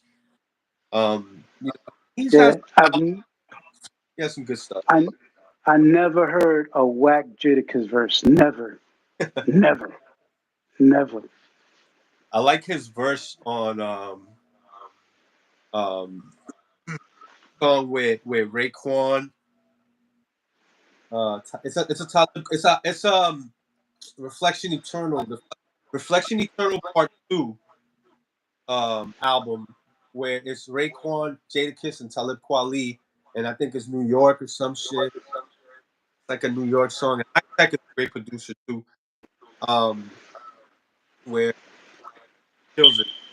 But that song, man, that I was talking about on the Purple, I think Jadakiss like first. He starts his song off, and the beat is crazy. With the song Sam Jones.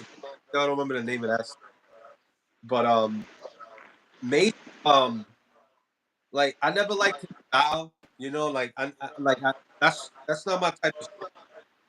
You know, I was fucking into the fucking army fatigues and Timberland boots and shit. Yeah, you like more street rap than the Mace party shit all the time. Yeah. But like you said, when he spit a verse on niggas done started something, they was like, oh, wait a minute. Because remember, He was following the Diddy Biggie formula, and he did great, bro. He had features with Total 112.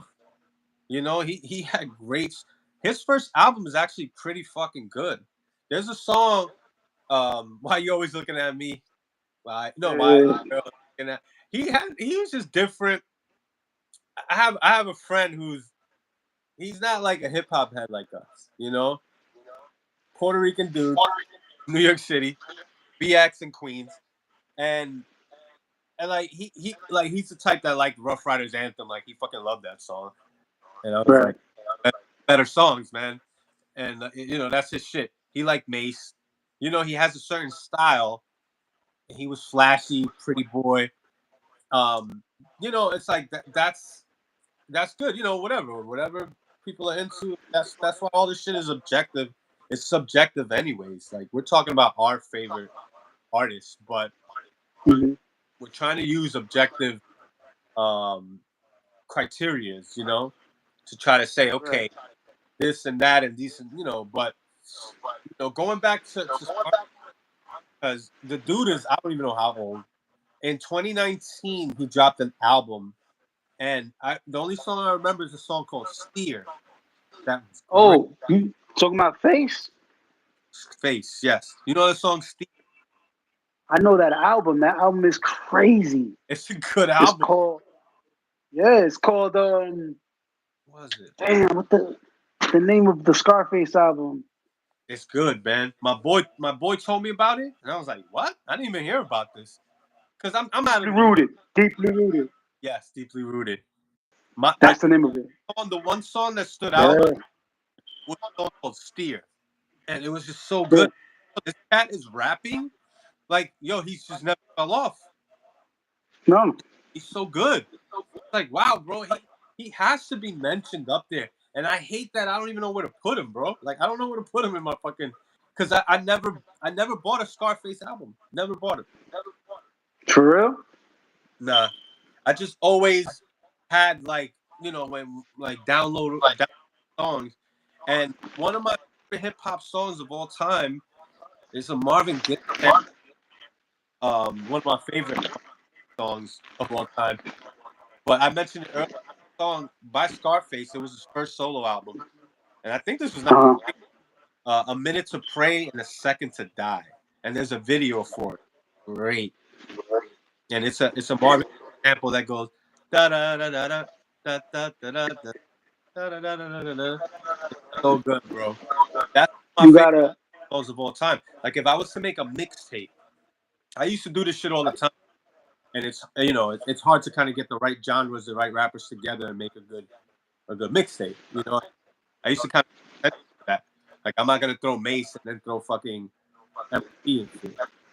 Um, it's just it has to blend. So I would put like, and there would be certain songs. Like I would put like a Pete Rock song called Mind Blowing from Soul Survivor. Love that song. Featuring Vinia Mojica, a Puerto Rican singer who's all over many songs. I think she's from Brooklyn, by the way. Mhm. Vinia Mojica, dope. She was on Black Star's album too. She's been on a few joints, but that song I remember, and I had "Punish Me" by Big Pun. It's like these, like I would have these certain moods, But if I was to make like a favorite songs album, I would have to throw Scarface, "Minute to Pray" and "Second to Die." And I might even throw "Smile," Tupac, man. That song's great, bro. "Smile" is amazing. I One of recommend the these. hip hop songs of all time. "Smile," Tupac. I'm saying it right. With Jodeci, No, no, no, no, no, no, no. I recommend for you to listen to Scarface the Diary, the album. I gotta. Scarf. I, Listen to the Diary. Listen to Last of a Dying Breed, that whole album, yeah, and listen to that Deeply Rooted, man, yeah. I heard and "Deep" the one and the time. Fix, of course, and the Fix. Yeah, I heard "Deeply Rooted" the whole album one time, But the one song I mentioned here, I just kept playing it. I would play it every now and then, and then I just forgot to go back and listen to the album. But like I said, I got to give him his respect and go back and listen to something because I never listened to a whole Scarface album. I don't think I've ever sat down and listened to a whole Scarface album. But when when he came out on um was it the Rock La Familia with the Can't Be Life, Hmm. but I started to take notice more because before that, I guess I don't wasn't paying attention. I don't know, man. It's not about New No, York. he was because We he don't. was in New York. That's why, because he was in New York. Yeah, bro. We mad He, by I'm gonna tell you this: problem. when I was a kid, like the biggest thing, some of the biggest influences on music wise, with me before I got into like Wu Tang and Boot Camp and all that, Cypress Hill, Ice Cube. You know what I'm saying? Yeah. I used to love Ice Cube, Cypress Hill, Didn't they didn't they Spice. Hmm? didn't they beef? Or who am I thinking about? Yeah, they beefed, but they squashed that. They beefed something about Cube stealing a song or a hook or something. Oh, that's right. Right. But Spice won. Spice You know what One. I'm saying? These are Spice. dudes that these is like gangster rap. But then I got into like Wu Tang, CNN, Boot Camp Click. You know what I'm saying? Mob Deep. Yeah, then yeah. Yeah, CNN had a, maybe not a world thing, but New York, CNN was the shit when they came out, bro. I used to like Nori. He was my favorite rapper for like 3 months and shit. I heard the war. Yeah, It was because of the song Bloody Money. Man, New York get the bloody money. I also like Live On, Live Strong. I think Live On, Live Long. I, I like bloody money. I like TONY, halfway thugs. Oh, but now to the album and lyrically, Tragedy was amazing. I love Tragedy, bro. Queens. Eh, Queens got so many fucking great rappers. I'm gonna go down the list real quick of rappers from Queens. Run DMC, LOJ, A Tribe Called Quest, The Beatnuts, Onyx, Organized Confusion, The Stickies from Lost. Brooklyn. Stickies Huh? from Brooklyn. Just throw that out there. Stickies from Brooklyn. Let's throw that out there. I always like Sunny better. Um, was The Lost Boys, and Pharaoh Monch is great, man. Just to fucking throw that out. Royal Flush, Mike Geronimo, Capone Noriega, the beat. Did I say the Beat Nuts? The Beat Nuts.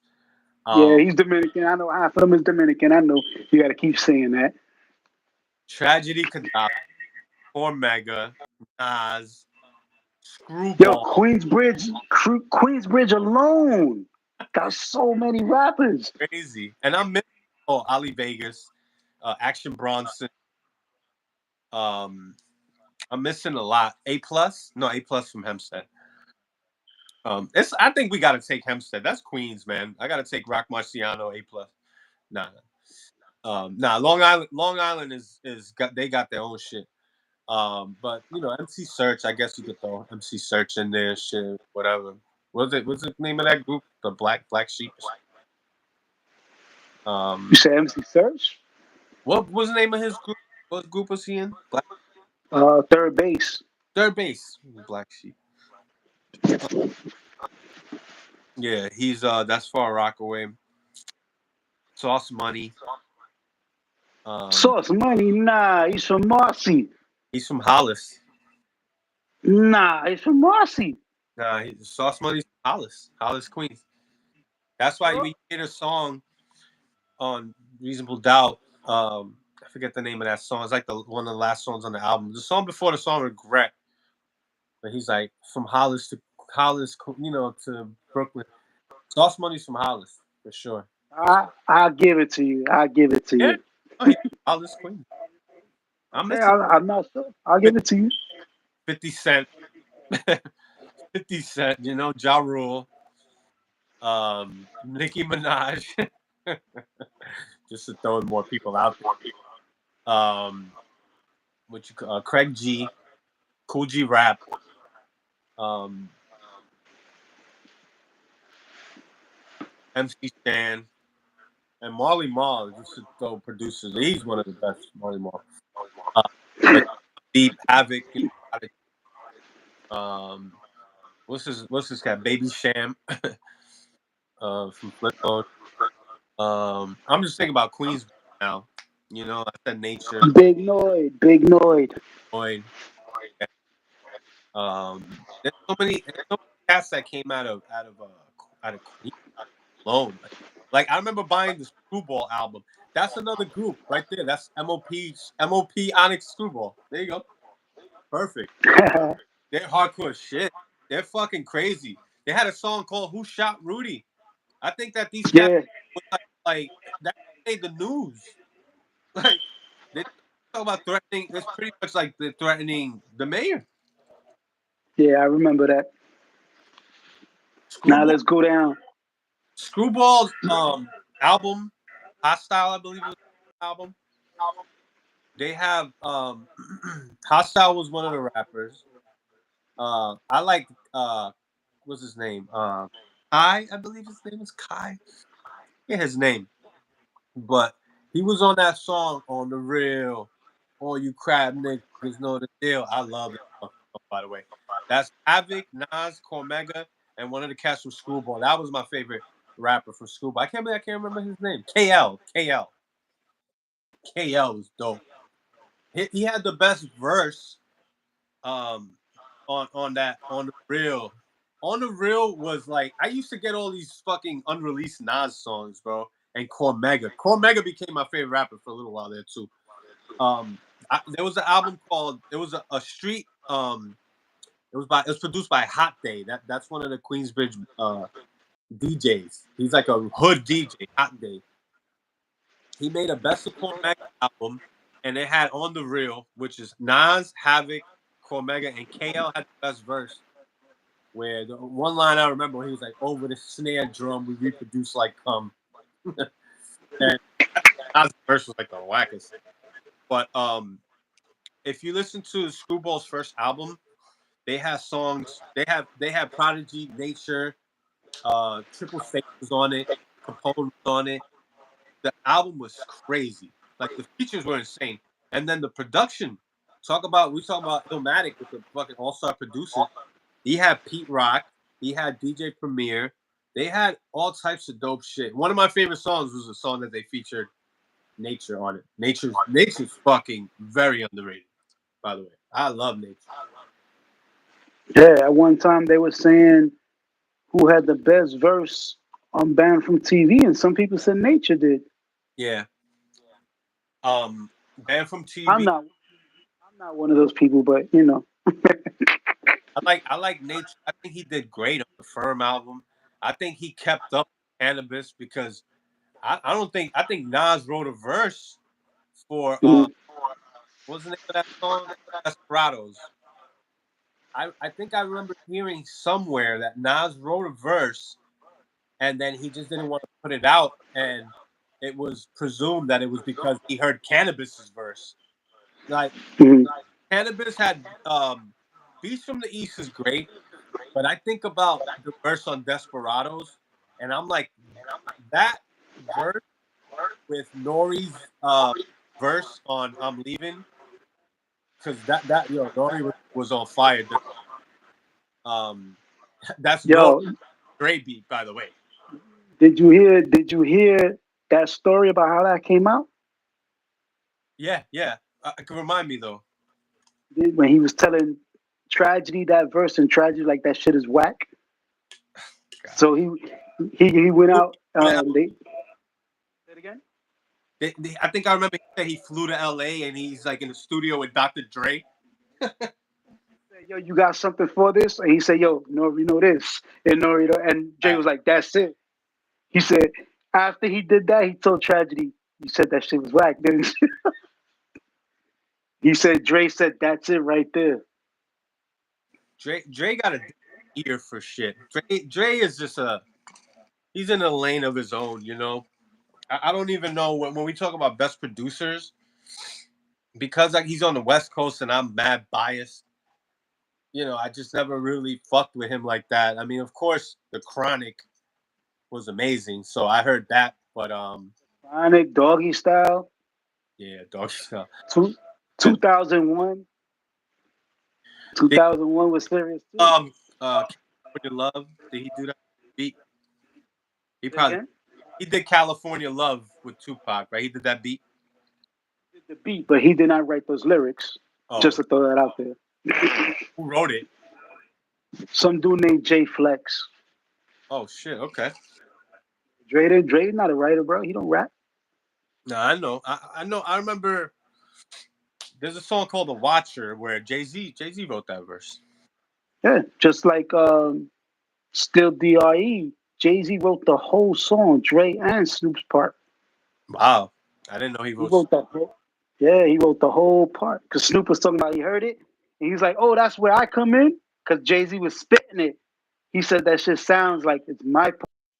He wrote the whole thing, bro. Jay Z. It's great, bro. Jay Z's great. I don't know where to put him. I mean, Brooklyn, it's Brooklyn. weird. That's where you put him. I like Redman better than Jay Z. I like Raekwon. I like Nas, MF Doom, Slick Rick, I heard, I all of heard that. Mano said one time, "I'm the king of Brooklyn." They were like, "What about Jay Z?" He said, "No, no, Jay Z's the king of the world." Jay Z is like New York after Big died and shit, you know, and then Nas kind of took his crown there. But Jay Z's special, man. He's smart too. He's very smart. When you put him, I put him next to Nas, right? There's a song, their first song together after the beef with Squad was Black Republican. Hmm. Crazy. Jay Z, Jay Z had the best verse on that song, and then they did another song, and Nas's verse was great. I think Jay Z's verse was better because he's talking about Damon Dad. You know, he said, Hmm. "Covenant, who would have thought the love would have." Yo, it's like I feel it. That's when I like Jay Z when he digs deep into personal stuff. I couldn't fuck with Jay Z when he's doing, ain't no nigga. I hated ain't no nigga. Like I hate that song. That You ever, you us. ever heard a song by Jay Z called "Meet the Parents"? Yes, I was thinking of that just now. He's talking about his father. That's a special Jay Z song, and that album just gets completely overlooked. It had a lot of whack songs on it, but Yeah, that's the album that he had tried to make it a double. that's the album that had the remix to "You Don't Know." With them, yeah, Great song, favorite great song. song. That was my favorite song. Other than Yeah, MOP like, killed it. I like this album. I remember my boy bought it. I was like, nigga, Jay Z just took a fat L from fucking Stillmatic and shit. Nas that's why I like. That's another reason why I say Queens kind of got one up on Brooklyn there. But when I heard that story on Nas supposed to be on the Everyday Struggle, no, Give Me the Loot with Biggie, Hmm. all right? Nah, I didn't hear that. You never heard that? Yo, Nas No. story when I think when he dropped King's Disease, I think that was King's Disease. He got interviewed by Ebro or some shit. And then he said that he smoked so much he went to the studio with Biggie and he heard like Biggie's verse or some shit. He was supposed to be on the song. I don't think he was supposed to be on the remix. He was supposed to be on the song, and Mm. it didn't work out. He said it never worked out. Every time shit was supposed to happen, there was another time. I think maybe this is another story where the elevator was broken and he had just broke his leg or some shit. He's like, I'm walking up these stairs, elevator's broken. Mhm. I think that was the second time. They were supposed to do like songs together, and it just never happened. Um, but what you call it? He said that it was kind of like he was high, and at the same time he was kind of intimidated by Biggie, because Biggie was so good at just coming up with a song.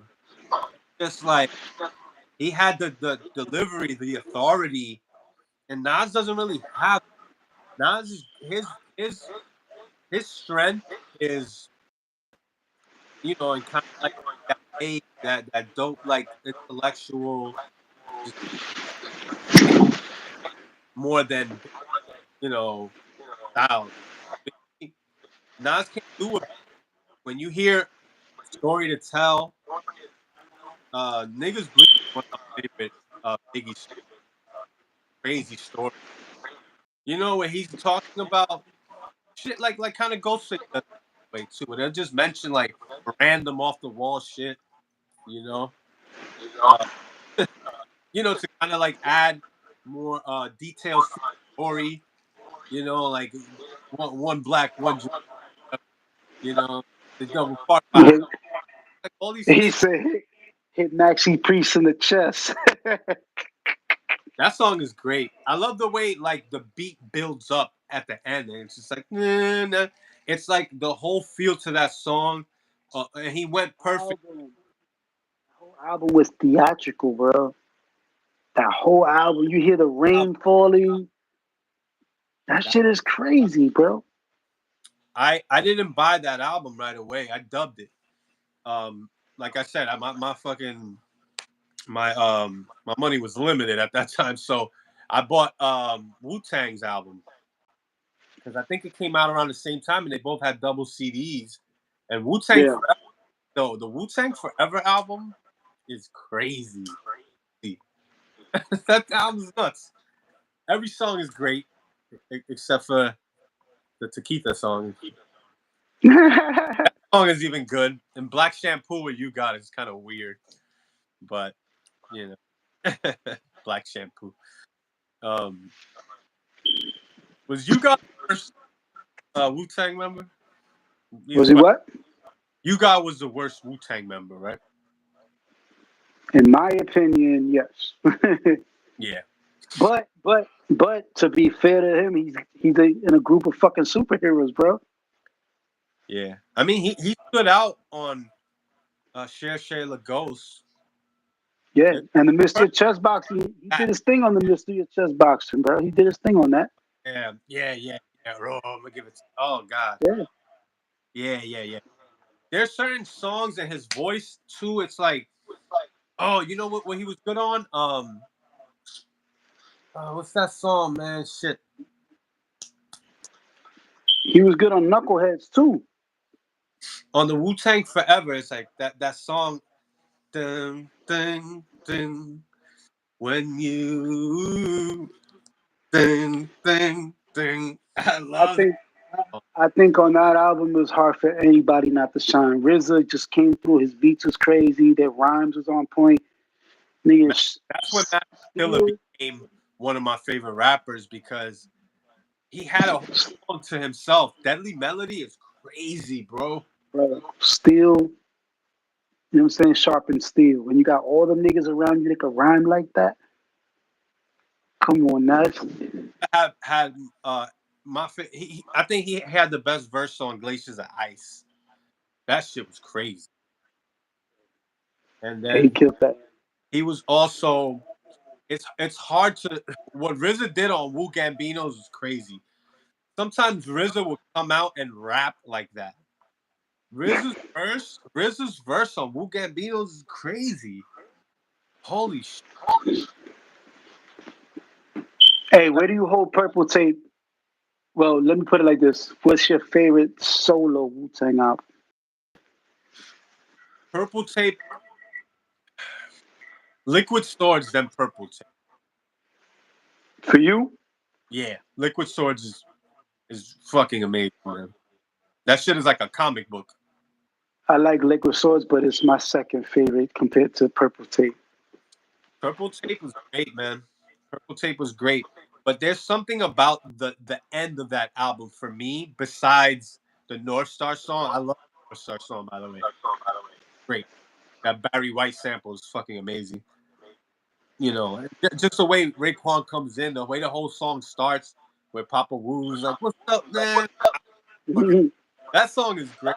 North Star. But it's the latter end. Liquid Swords kind of, I don't know, man. Like investigative reports, it kind of trails off. I got your back. Like some of those songs, huh? they were like that song "I Got Your Back" was from the Fresh soundtrack. That song was like a few years old. That song, that song, you can tell, and that's why I think to me it was like this song sounds like outdated. It sounded You, older. you know what it sounded like to me? It sounded like that song should have been on Return to, I mean, Enter the 36 Chambers. The way it sounded, it had Right? that sound. Yeah, yeah. I remember. There was a DJ G Rock. I think he's from Brooklyn, and DJ G Rock is mad underground, and he's old school. That's the first time I heard that song. I remember, or was it the first time?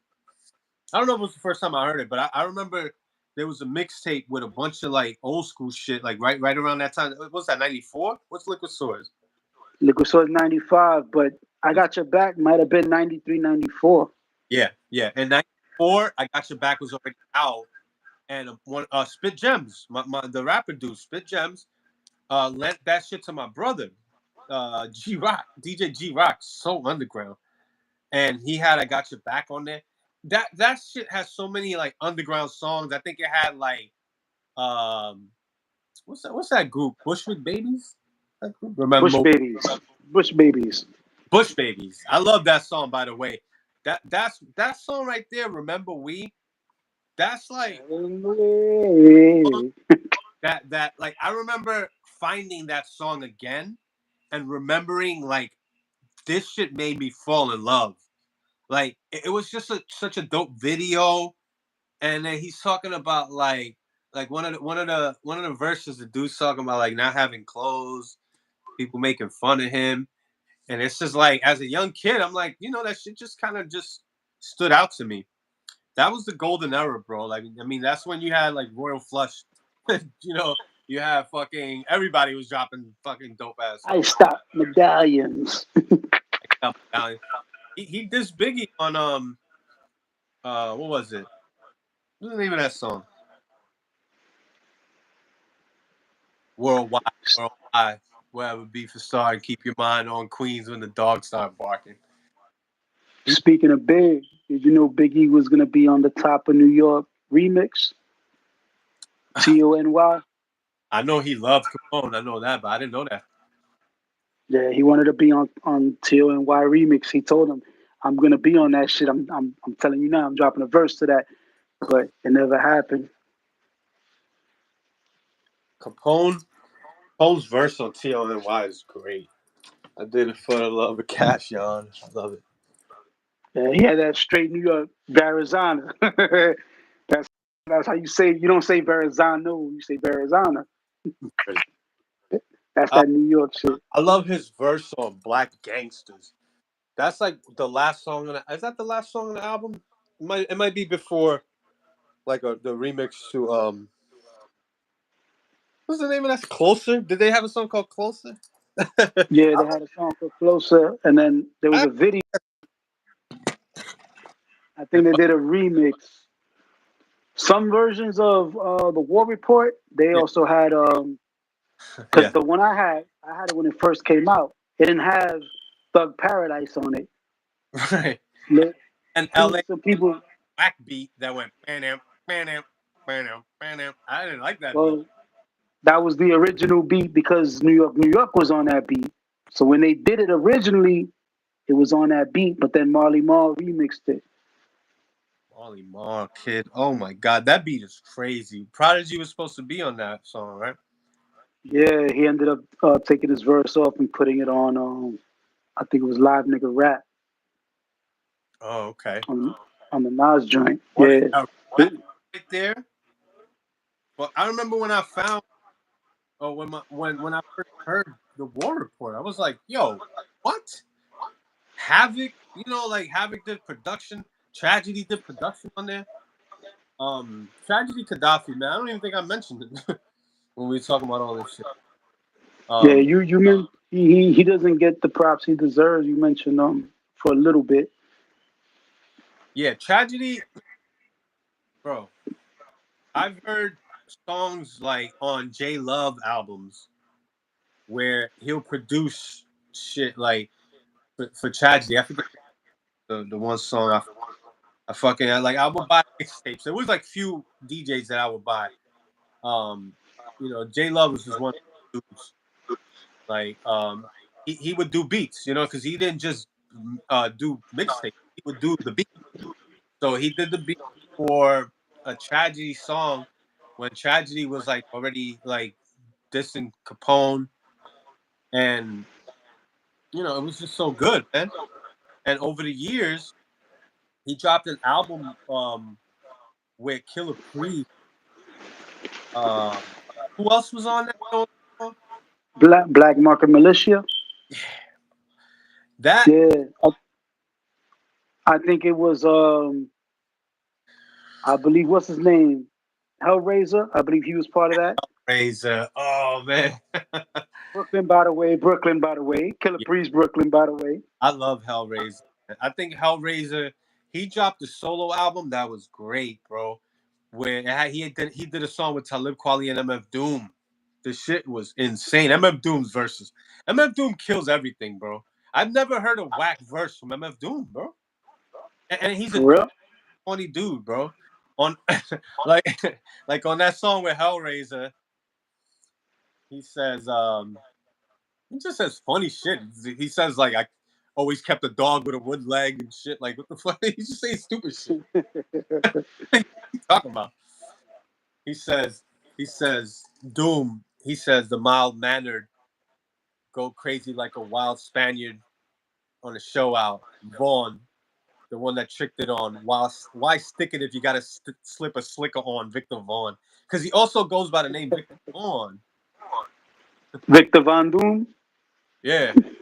So that's another thing, bro. Like I remember a friend of mine, we would constantly listen to MF Doom, and then sometimes we throw Victor Vaughn because it's all the same shit.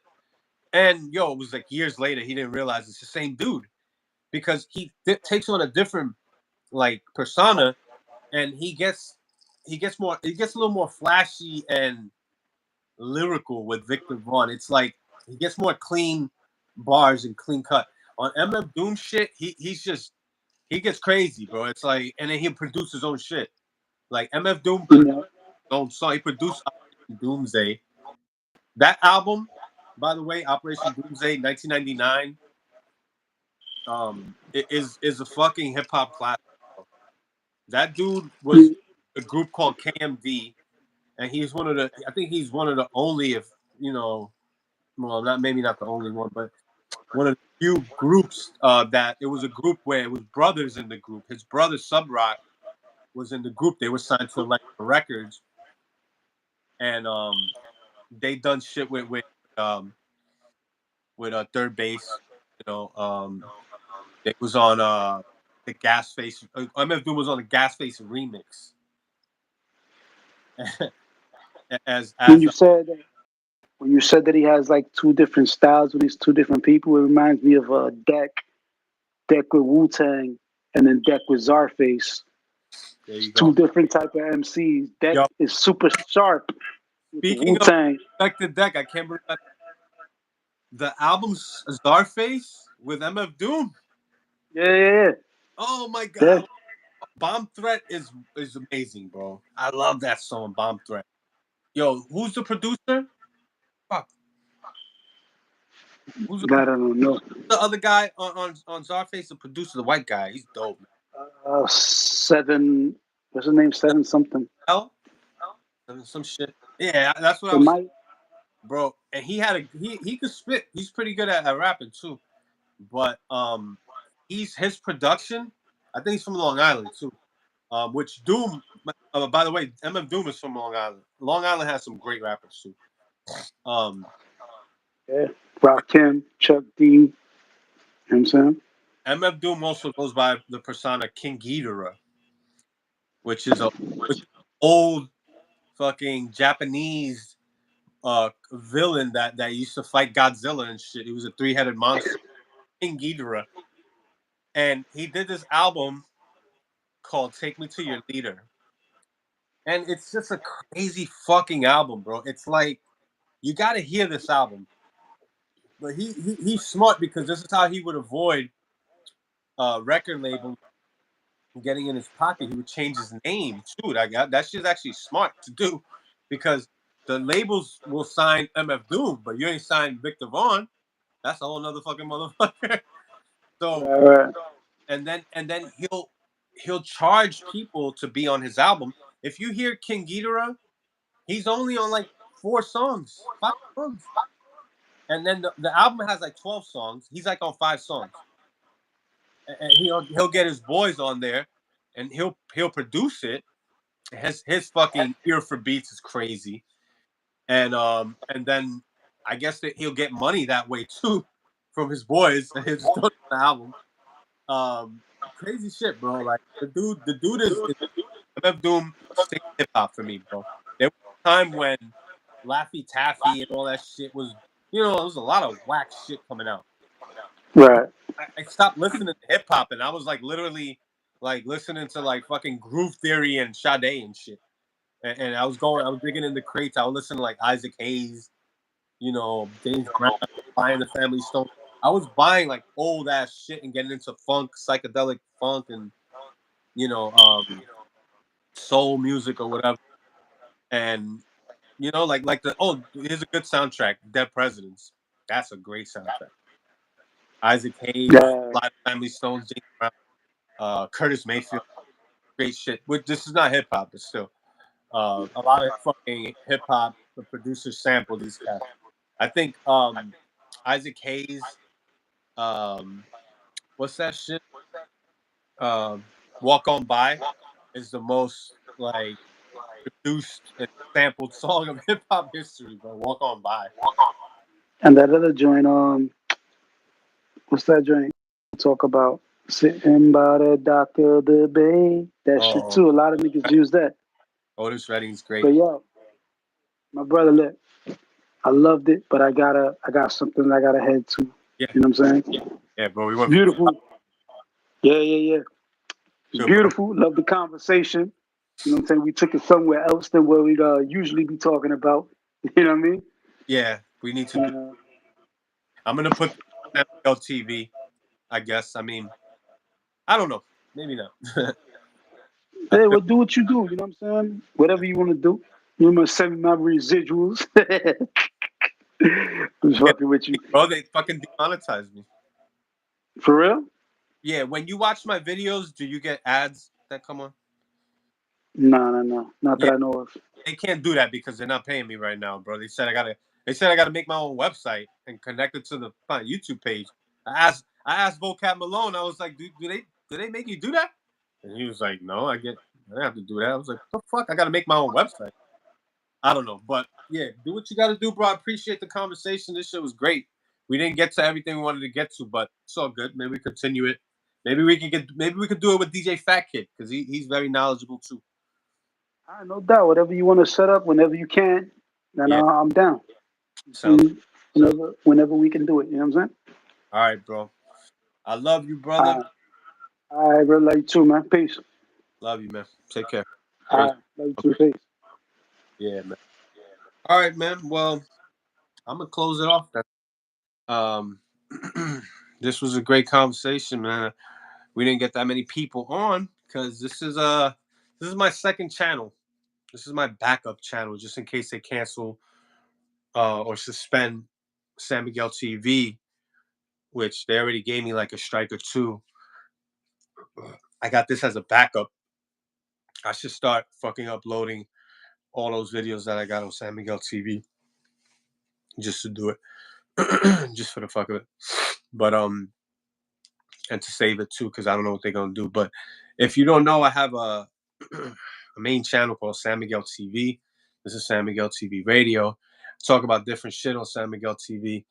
This is pretty much strictly my hip hop music profile because I do loot beats and I will make videos for songs that I really like that never had a video that I think deserves a video, like the song Queen's Day, with Prodigy and Run DMC and Nas, which it got a lot of views on this channel. That was the one video that got the most views on this channel, and that I'm proud of that shit. It took a while. Plus, I'm from Queens, and yeah, I think Queens has the best rappers. I wanted to get into that with the brother, Brooklyn Outlaw, and then number two would be Brooklyn. You know, we got to compare. You know, what are we comparing it to? Whole cities and shit. Jersey, you know, whole states. California, like Queens stands alone, even against a whole state, California. Put the best rappers from Cali, you could get the best rappers from Queens. You know, I mean, of course it's subjective, but that's how I feel. But yeah, man, this has been a video titled "How I Fell in Love with Hip Hop," and I think it's been a great conversation. We're gonna end it at that. Been going for 2 hours. Um, Thank you for coming by. For the people that come on and watch this later on, consider subscribing. Make sure you like this video. You can comment. Let me know your thoughts. And I'll see you on the next one. Peace out.